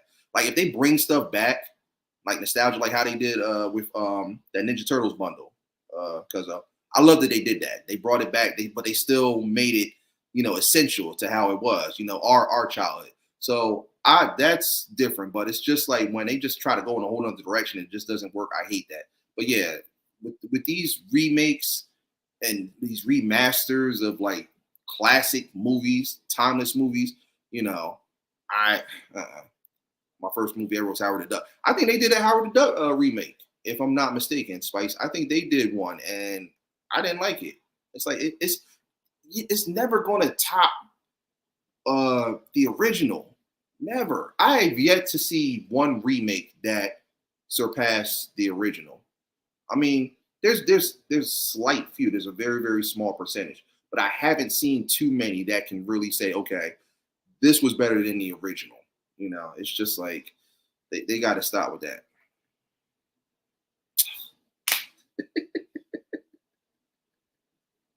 And you know what? And this is why a lot of stuff is going straight to DVD and straight to these streaming platforms. This is why. Why are they redoing Quaashie? Why? What's next? What are they going to remake Crush Groove and what's some other like classics? What, Cooley High? Like, no. I'm pretty sure Harlem Nights probably gonna get a remake. Stuff like it's like even what's that one movie we love with Eddie Murphy mom, Boomerang. You saw they turned that into a TV series. They tried to remake it and format it into a television series. It's terrible. It's terrible. None of the characters, none of the people from the movie and stuff. It's just like no. I can't stand it. What's going on, Sharon? Welcome in, welcome in. Yeah, we definitely on our boycott. I thought The Wash was good. I heard they getting ready to do a remake of that. The Wash. The first one was okay. I mean, well, they only had one. It wasn't like they turned it into a franchise. But it's like you gotta let stuff be, you know. I hate when they do that. All right, so for those making their way, and I do appreciate y'all coming through, we are tackling the world of acting. So before I get ready to dive into my last segment, which is my Mount Rushmore, one of my favorite things I enjoy doing, let me go back and recap for all the questions that I asked, so you guys can get all the newcomers intake. So, question 1: do you believe actors and actresses perform better in just movies, just television, or both? Question 2: do you think actors and actresses should accept certain types of roles just to maintain their careers, wealth, and relevance, knowing that they're not tailored for them and they'll end up flopping? Question 3: do you think that celebrities such as musicians and athletes who have no acting experience whatsoever should be allowed roles in movies and television? And question 4: do you think certain films and TV series deserve remakes, and why? The Wash had its own spin, but they had to be more creative. Yeah. And that's the thing, too, with these remakes. They're not like creative and stuff. They're just throwing people in there, just trying to get that quick dollar, just to, you know, say they did it and stuff, and, you know, and try to, like, you know, help boost certain people's careers, like a lot of these up and coming actors and actresses. But see, that's the thing, though. There's so many good movies out there that don't need remakes and are just pure gold. So it's like, you know, why, you know, go in that direction? Why go in that route? Knowing I've seen too many of these remakes just become like straight abominations. Rotten Tomatoes, which is probably like the #1 critic when it comes to film and television, I've seen them really like bomb stuff like, oh, 2 out of 10 or 3.2 out of 5. Well, no, I'm sorry. Like 1.5 out of 5 or something. It's crazy. Deep question. Yeah. Look, I do my research. That's why I span out each episode 2 weeks apart from one another, because I like to really, you know, dive deep into these. I don't like to just, you know, form these episodes and just come up here and it's just like, okay, you know, just the camera's just on me just to make myself seen. Like, no, I really want people's takes and their input on these type of topics, because everybody has a voice with this stuff, but not every voice can be heard. So I love to research and I love to get as many people in here as possible to really get a general idea, because there might be things that you guys have said or you guys might have, you know, might talk about that I didn't even stop to think about myself, you know, because we all have our own opinionated say so in this. But to know and learn from others, that makes it so much better. It makes the debate so much more interesting, you know. My son came in on question 1. Oh, okay. So question 1: do you believe actors and actresses perform better in just television, just movies, or both? If you guys want me to repeat the questions, definitely let me know and I can do so. The only remake I like was Night of the Living Dead in the 90s. I didn't even know they did a remake of that. I thought they did like, didn't they do like, they turned it into like a franchise. They had a couple movies of that. I didn't even know that was a remake. But even still, like something like that, I mean, back then, it wasn't really remakes. It was just them, you know, creating sequels and trilogies and, you know, really expanding out the franchises. There was a few that weren't that great, but it's not like now where it's like 10, 20 years later and they're now trying to just bring it back for old time's sake. It's like, no, we already have it. We don't need to revamp it again. And it ends up being corny.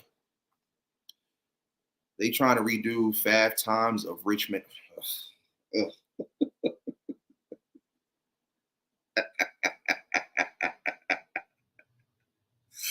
You know what? I'm cringing more and more as I'm hearing all you guys mention all the remakes, because there's still a lot that I don't know about. I only know a few. Like I was just mentioning earlier, they're remaking Forrest Gump. They're remaking Titanic, and I'm just like, ugh, I'm like cringing. I'm literally, you see, I just got shaped up, and I'm already about to yank my beard off. That's how frustrating it is. It's like, no, why? Yeah, I heard they doing that. I heard they doing the remake of the Goonies. Why? Why? Exactly. They're not good. They're not. Whoa!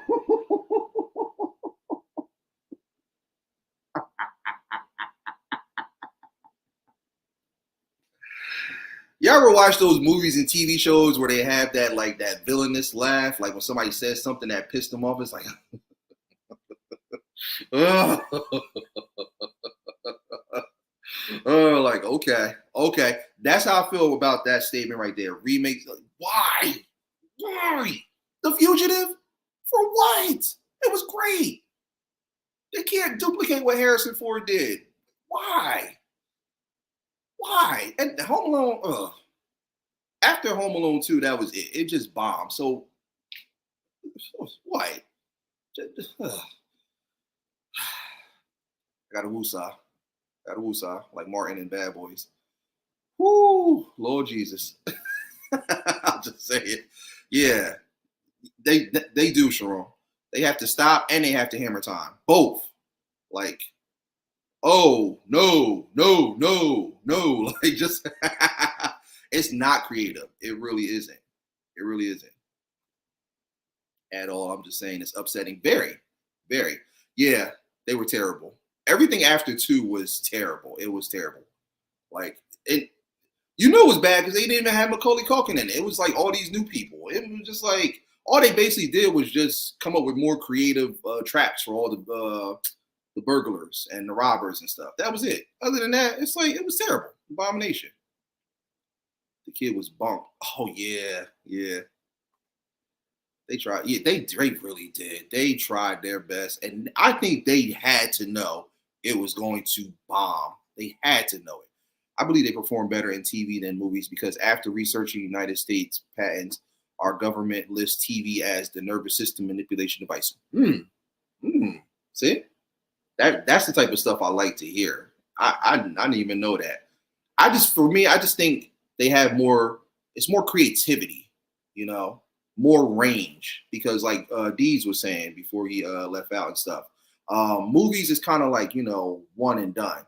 Unless it's someone that has like a really long catalog, like a Leonardo DiCaprio or like a Tom Hanks or someone like that, you don't really get to see too much range. Like with TV, I feel like, especially if the series progresses and goes further in, you definitely get to see a lot more of range and more versatility with their skill and their role. I mean, they do their thing in movies, don't get me wrong, but I just lean towards TV a little bit more.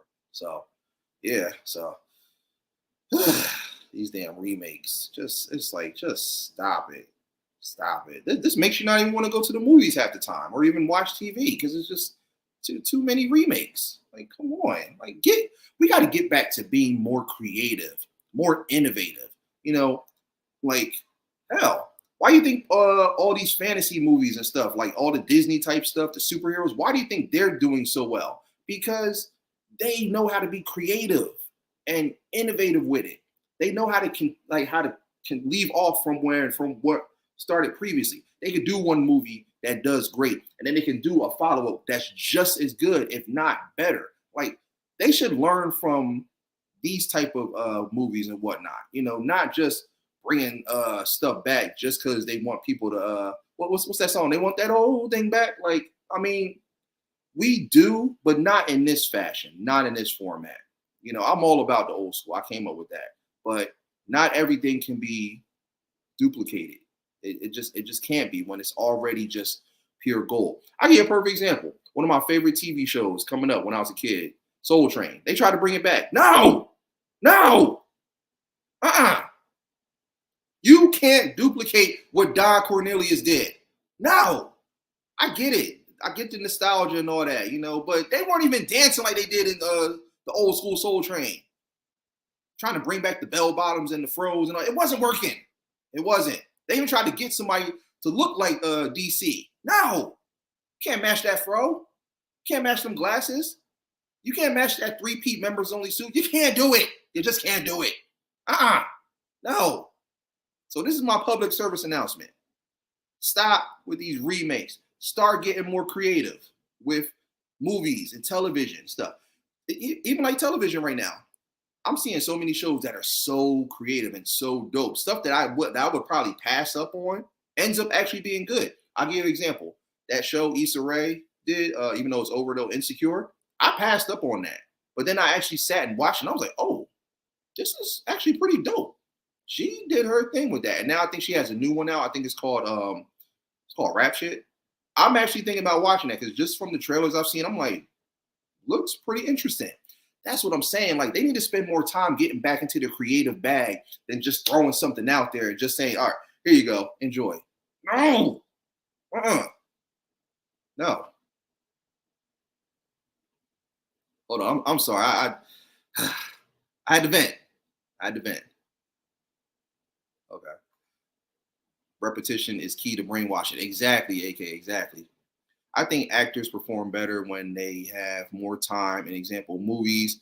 I do love TV shows, but how down to earth they are. Exactly. See? Why? Why are we remaking Scarface? You can't do what Tony Montana did. Oh, they about to make me go into The Voice. You can't do it, huh? Okay, huh? Huh? Okay, you can't duplicate that. That's Al. No.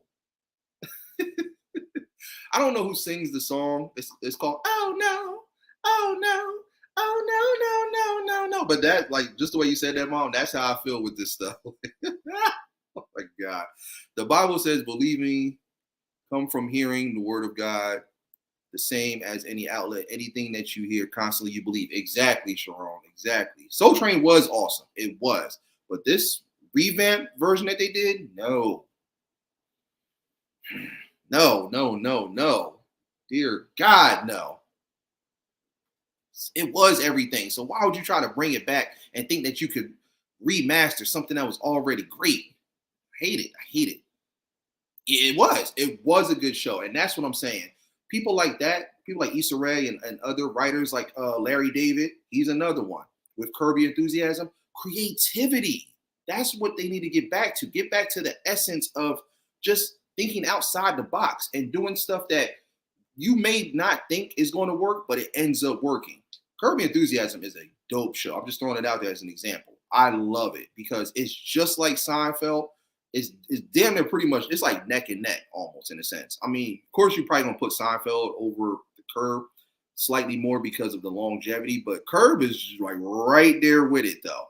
So again, I'm an artist. I'm a graphic designer for those who don't know. So I love creativity. I love it. Yeah, Issa Rae, exactly. You cannot they're remaking Scarface. It's ridiculous. What's good, War? How you feeling? How you living? Welcome, man. Appreciate you joining. All right, so let's dive into one of my favorite segments within each episode. Is the Mount Rushmore. So here is my question to you all, and it's going to be a little slightly different this time around. So, which actors and actresses are you placing into your Mount Rushmore? So you need 4 solidified and 1 honorable mention. So it's kind of like a top 5, but you have to have 4 solid ones, guaranteed. And then you get 1 + 1, an honorable mention. So which actors and actresses are you putting into your Mount Rushmore? And hold on, which movie from each actor and actress did you enjoy? That is your favorite. So you got to put your favorite actor and actress and the movie that you love. Oh.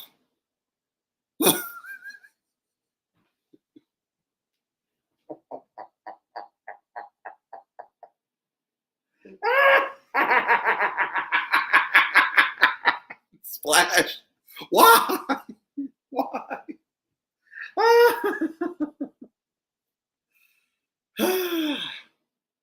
I'm gonna need therapy for this because I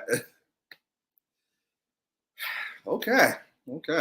I'm not surprised by that. I can't say Yeah, that's what I said, AK. Yeah.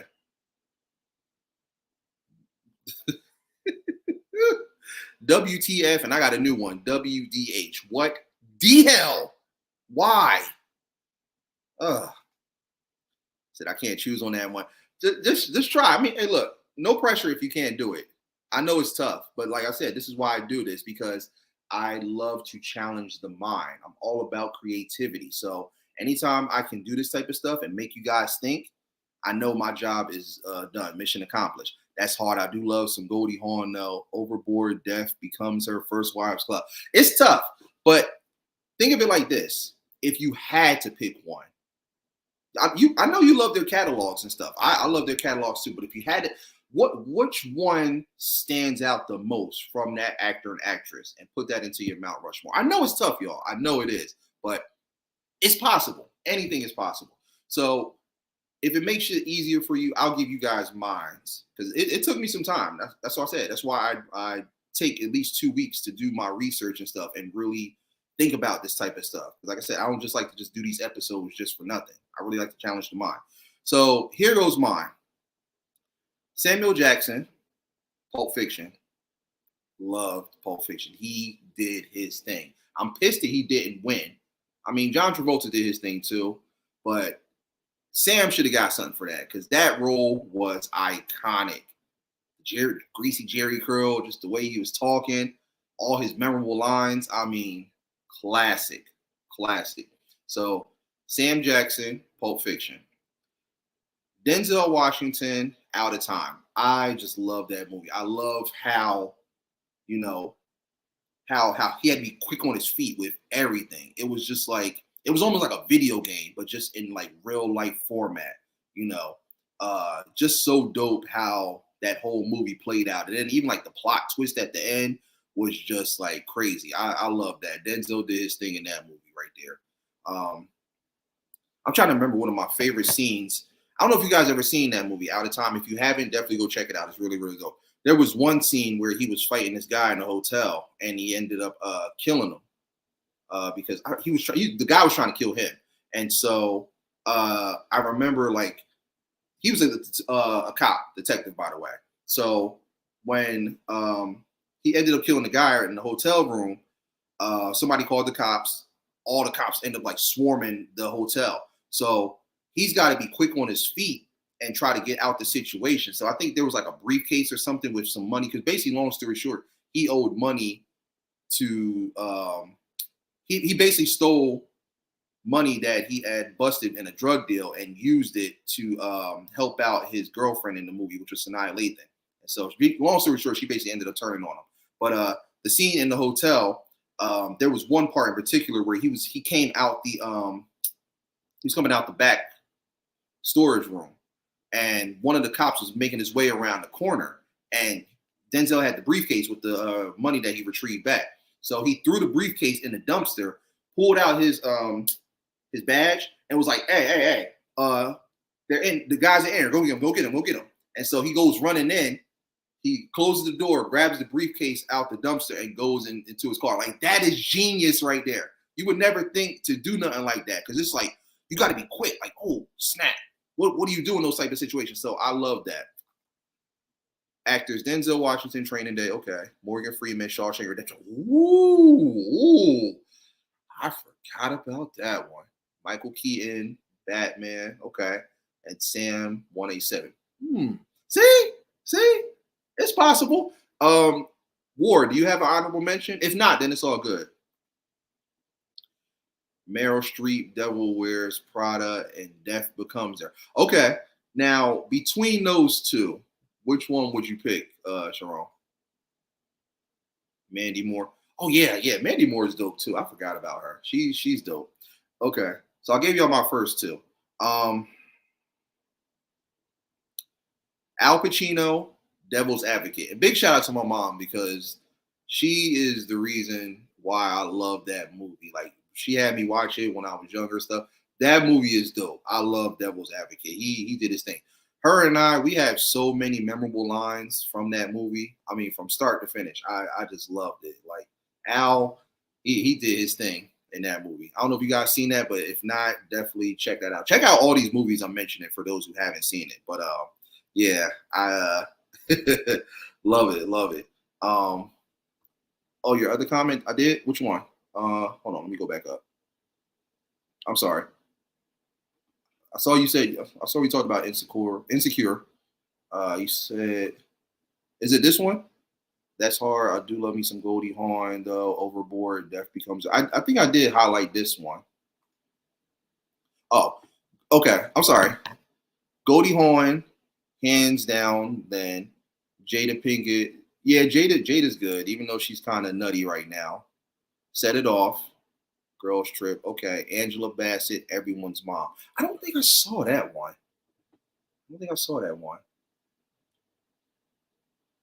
I do like Goldie Hawn too. I loved her in Death Becomes Her. I loved her in House Sitter too. That was my movie as well.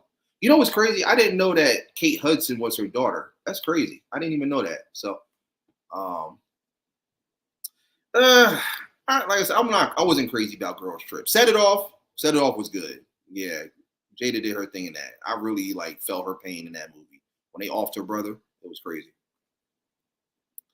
I'm high and prepared for a top list. I could think of two. Johnny Depp is a tie between Edward Scissorhands and Crybaby. Favorite actress, Mila Djokovic, Fifth Element. I love Fifth Element. Like, a lot of people slept on that movie, but I loved Fifth Element. I thought it was dope.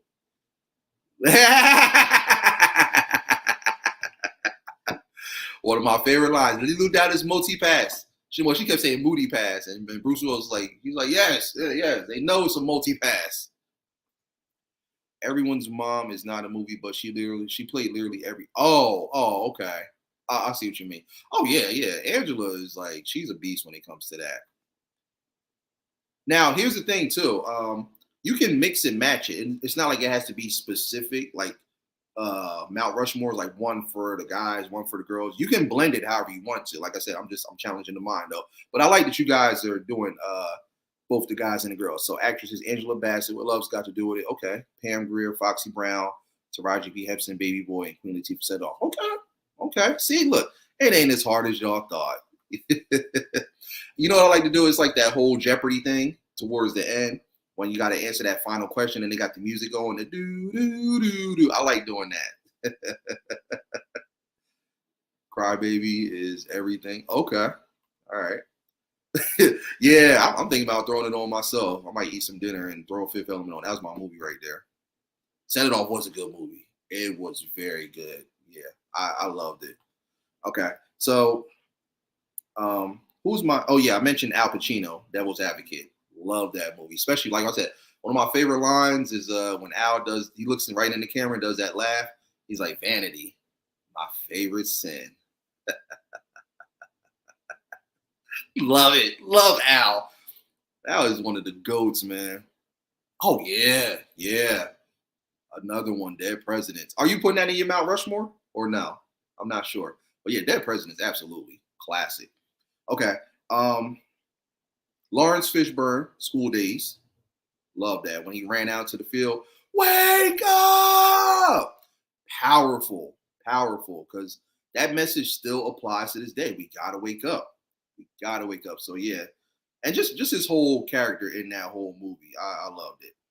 And my honorable mention, Will Smith, Pursuit of Happiness. I love that movie, especially at the end when he got the job and he went outside and he just started clapping and crying and stuff. You could just see the raw emotion. I love that because I could relate to that. It was amazing. Keith David and Lorenz Tate. Okay. Which movies? Or TV shows, if you can think of one. You can. Oh, you can't choose? It's tough. But this is why I do this stuff. Because I know y'all love it. And I know it's making y'all think right now. Because it's almost like you got to kind of mix and match. Wait, oh yeah, so. Okay. And then it's as soon as somebody mentions something, it's hold on. All right, take that out. It's kind of I don't know if you guys ever seen Minority Report with Tom Cruise. That scene where he had all the multi-screens and he was sliding each one because I think he was a detective in that movie. And he was trying to solve the case and he pulled up multiple screens and trying to figure out which ones to like tie together with the clues that he found. It was like that, but it's kind of like that. It's like, oh wait, hold on, this one, yeah, but oh, I forgot about that movie. Wait. Okay, this one. Damn, I love that movie though. It's it's doing that. It's doing that. See, like Ward just said, you forgot about Lawrence Fishburne. Yeah, can't forget about Larry, even though he don't like to be called that now, but still. You and me both. You and me both. Annihilation. I think I have seen that. Oh, you got to go back and you missed the whole spiel on Eddie Murphy. Deej just came in and he straight took us to church with the Eddie Murphy whole segment and stuff. Dead Presidents for both of them. Spawn TV show. Oh, I love that Spawn TV series. Loved it. So many people slept on that war. So many people. Drove me insane.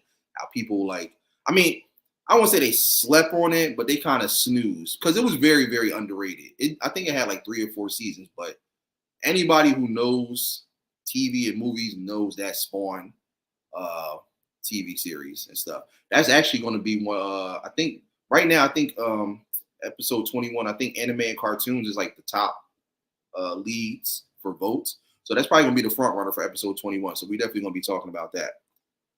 Forrest Whitaker. Okay. Which movie though? Which movie? Yes, Sharon, Meryl Streep and The Devil Wears Prada, Tom Cruise in War of the Worlds, Denzel in Fences, and Al Pacino in Scarface. Impossible to pick just 4.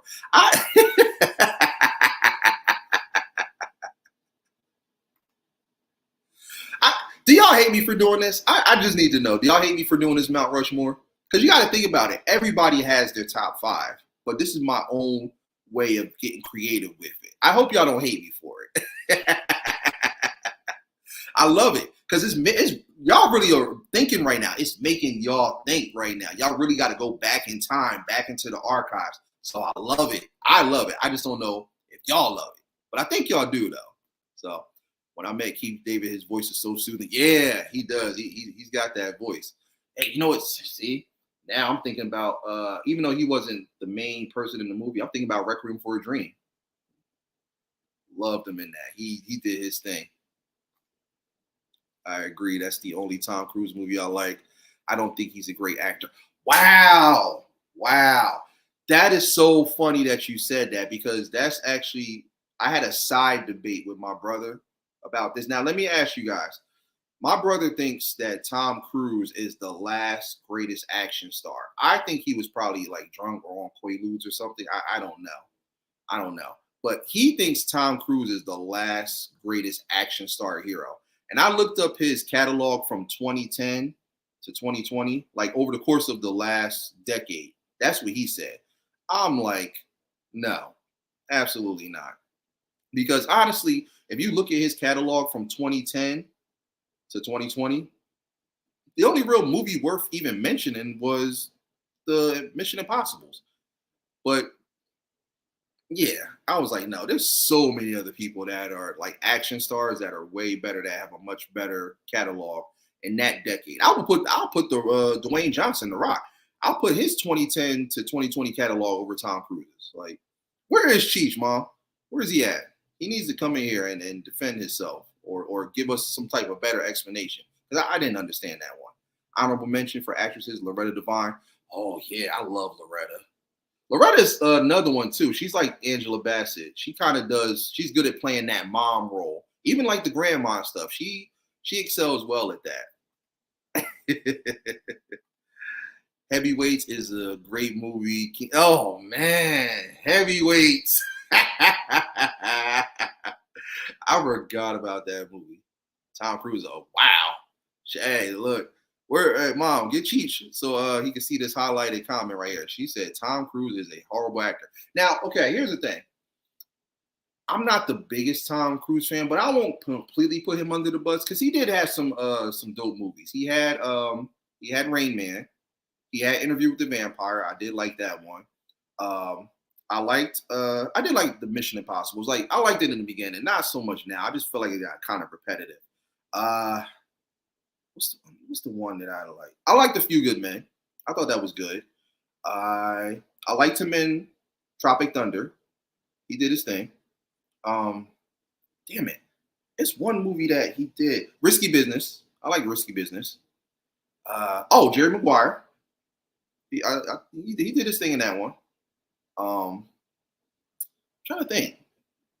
That's really it. He had a lot of movies that were just like I could have did without them and stuff, like Vanilla Sky, Magnolia. I don't understand those movies whatsoever, but he's got a few under his belt that I do like.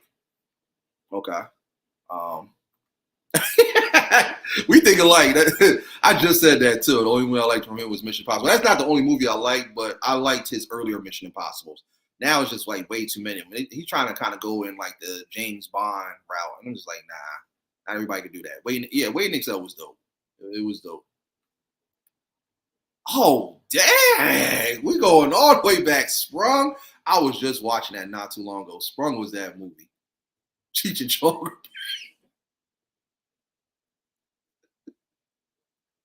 Cheech and Chong. Wow. All right. So not a lot of Tom Cruise fans there, even though Wade and Excel was pretty much a chick flick. No. It was, but I can respect it. You can say the same thing about Set It Off. It was, but they were good movies. Very, very good. So I'm not gonna, negate it just because it's a chick flick and stuff like that. If they were good, they were good. Like I said, I love those movies. So definitely I'm with it. Okay, I'll say Rayman. Yeah, Rayman was good. Rayman was a real good movie. But other than that, nope. Oh, man. Welcome, Sharon. There's no way I divorced Angela Bassett on that movie. Yeah. Y'all are too funny. I'm loving this. I am loving this. Yeah. That's what's up. But yeah, that's my Mount Rushmore. Those are all my questions. I mean, that's pretty much it for me. I don't know if you guys have anything else that you guys want to chime in on or give your take on before we wrap this up. Like I said, that's pretty much it for me. I do truly appreciate the continuous love and support that you guys have been giving with this. I'm glad you guys are enjoying this. Like I said, I'm just getting started with it. I got tons of topics on the way. Wait, hold on. We know you would.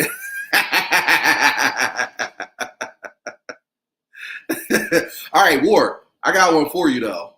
This, since you said that, if you had to pick one out of those four, because that's a Mount Rushmore right there. You had Whitney Houston, you had Layla Rashawn, you had Loretta Devine, and you had Angela Bassett. If you had to pick one from Wade and Excel, since you're saying you take all the women, which one you taking? Real quick, let me know. Which one you taking out of those four? I think I know who you're going to say. I think you're going to say Loretta. Not Loretta. I feel like you're going to say Layla Rashawn. I feel like you're leaning towards that. I could be wrong. Oh, thank you. Like I said, I do this for you guys. You get your girl to chat, and I think. Thank you. I appreciate that, y'all. Thank y'all. Oh, I was wrong. I don't know why I felt like you were going to lean towards Layla Rashawn. I'm thinking, look wise, but Angela, okay, you want you a strong woman. You want that right on, that soul sister. Okay, all right. Yeah, you did kind of mention her earlier, so that makes sense though. Okay, yeah. And you know what's crazy? Like, she does not look her age. That's scary. Like, she still looks the same as she did in her earlier works. Like, Angela Bassett's like, man, kudos. I need to see what they're drinking and what they're eating, because that eternal youth is scary. It's scary. It's funny because when I went to get my haircut earlier, I was talking to my barbers in there. They were like, that whole black and brown don't crack. It really does not. It doesn't. It's crazy. Halle Berry is good. Oh yeah. I was just thinking about that movie the other day. I was trying to think which Halle Berry movie I would have picked if I had to mention her. Definitely Losing Isaiah. No question about that. I felt that.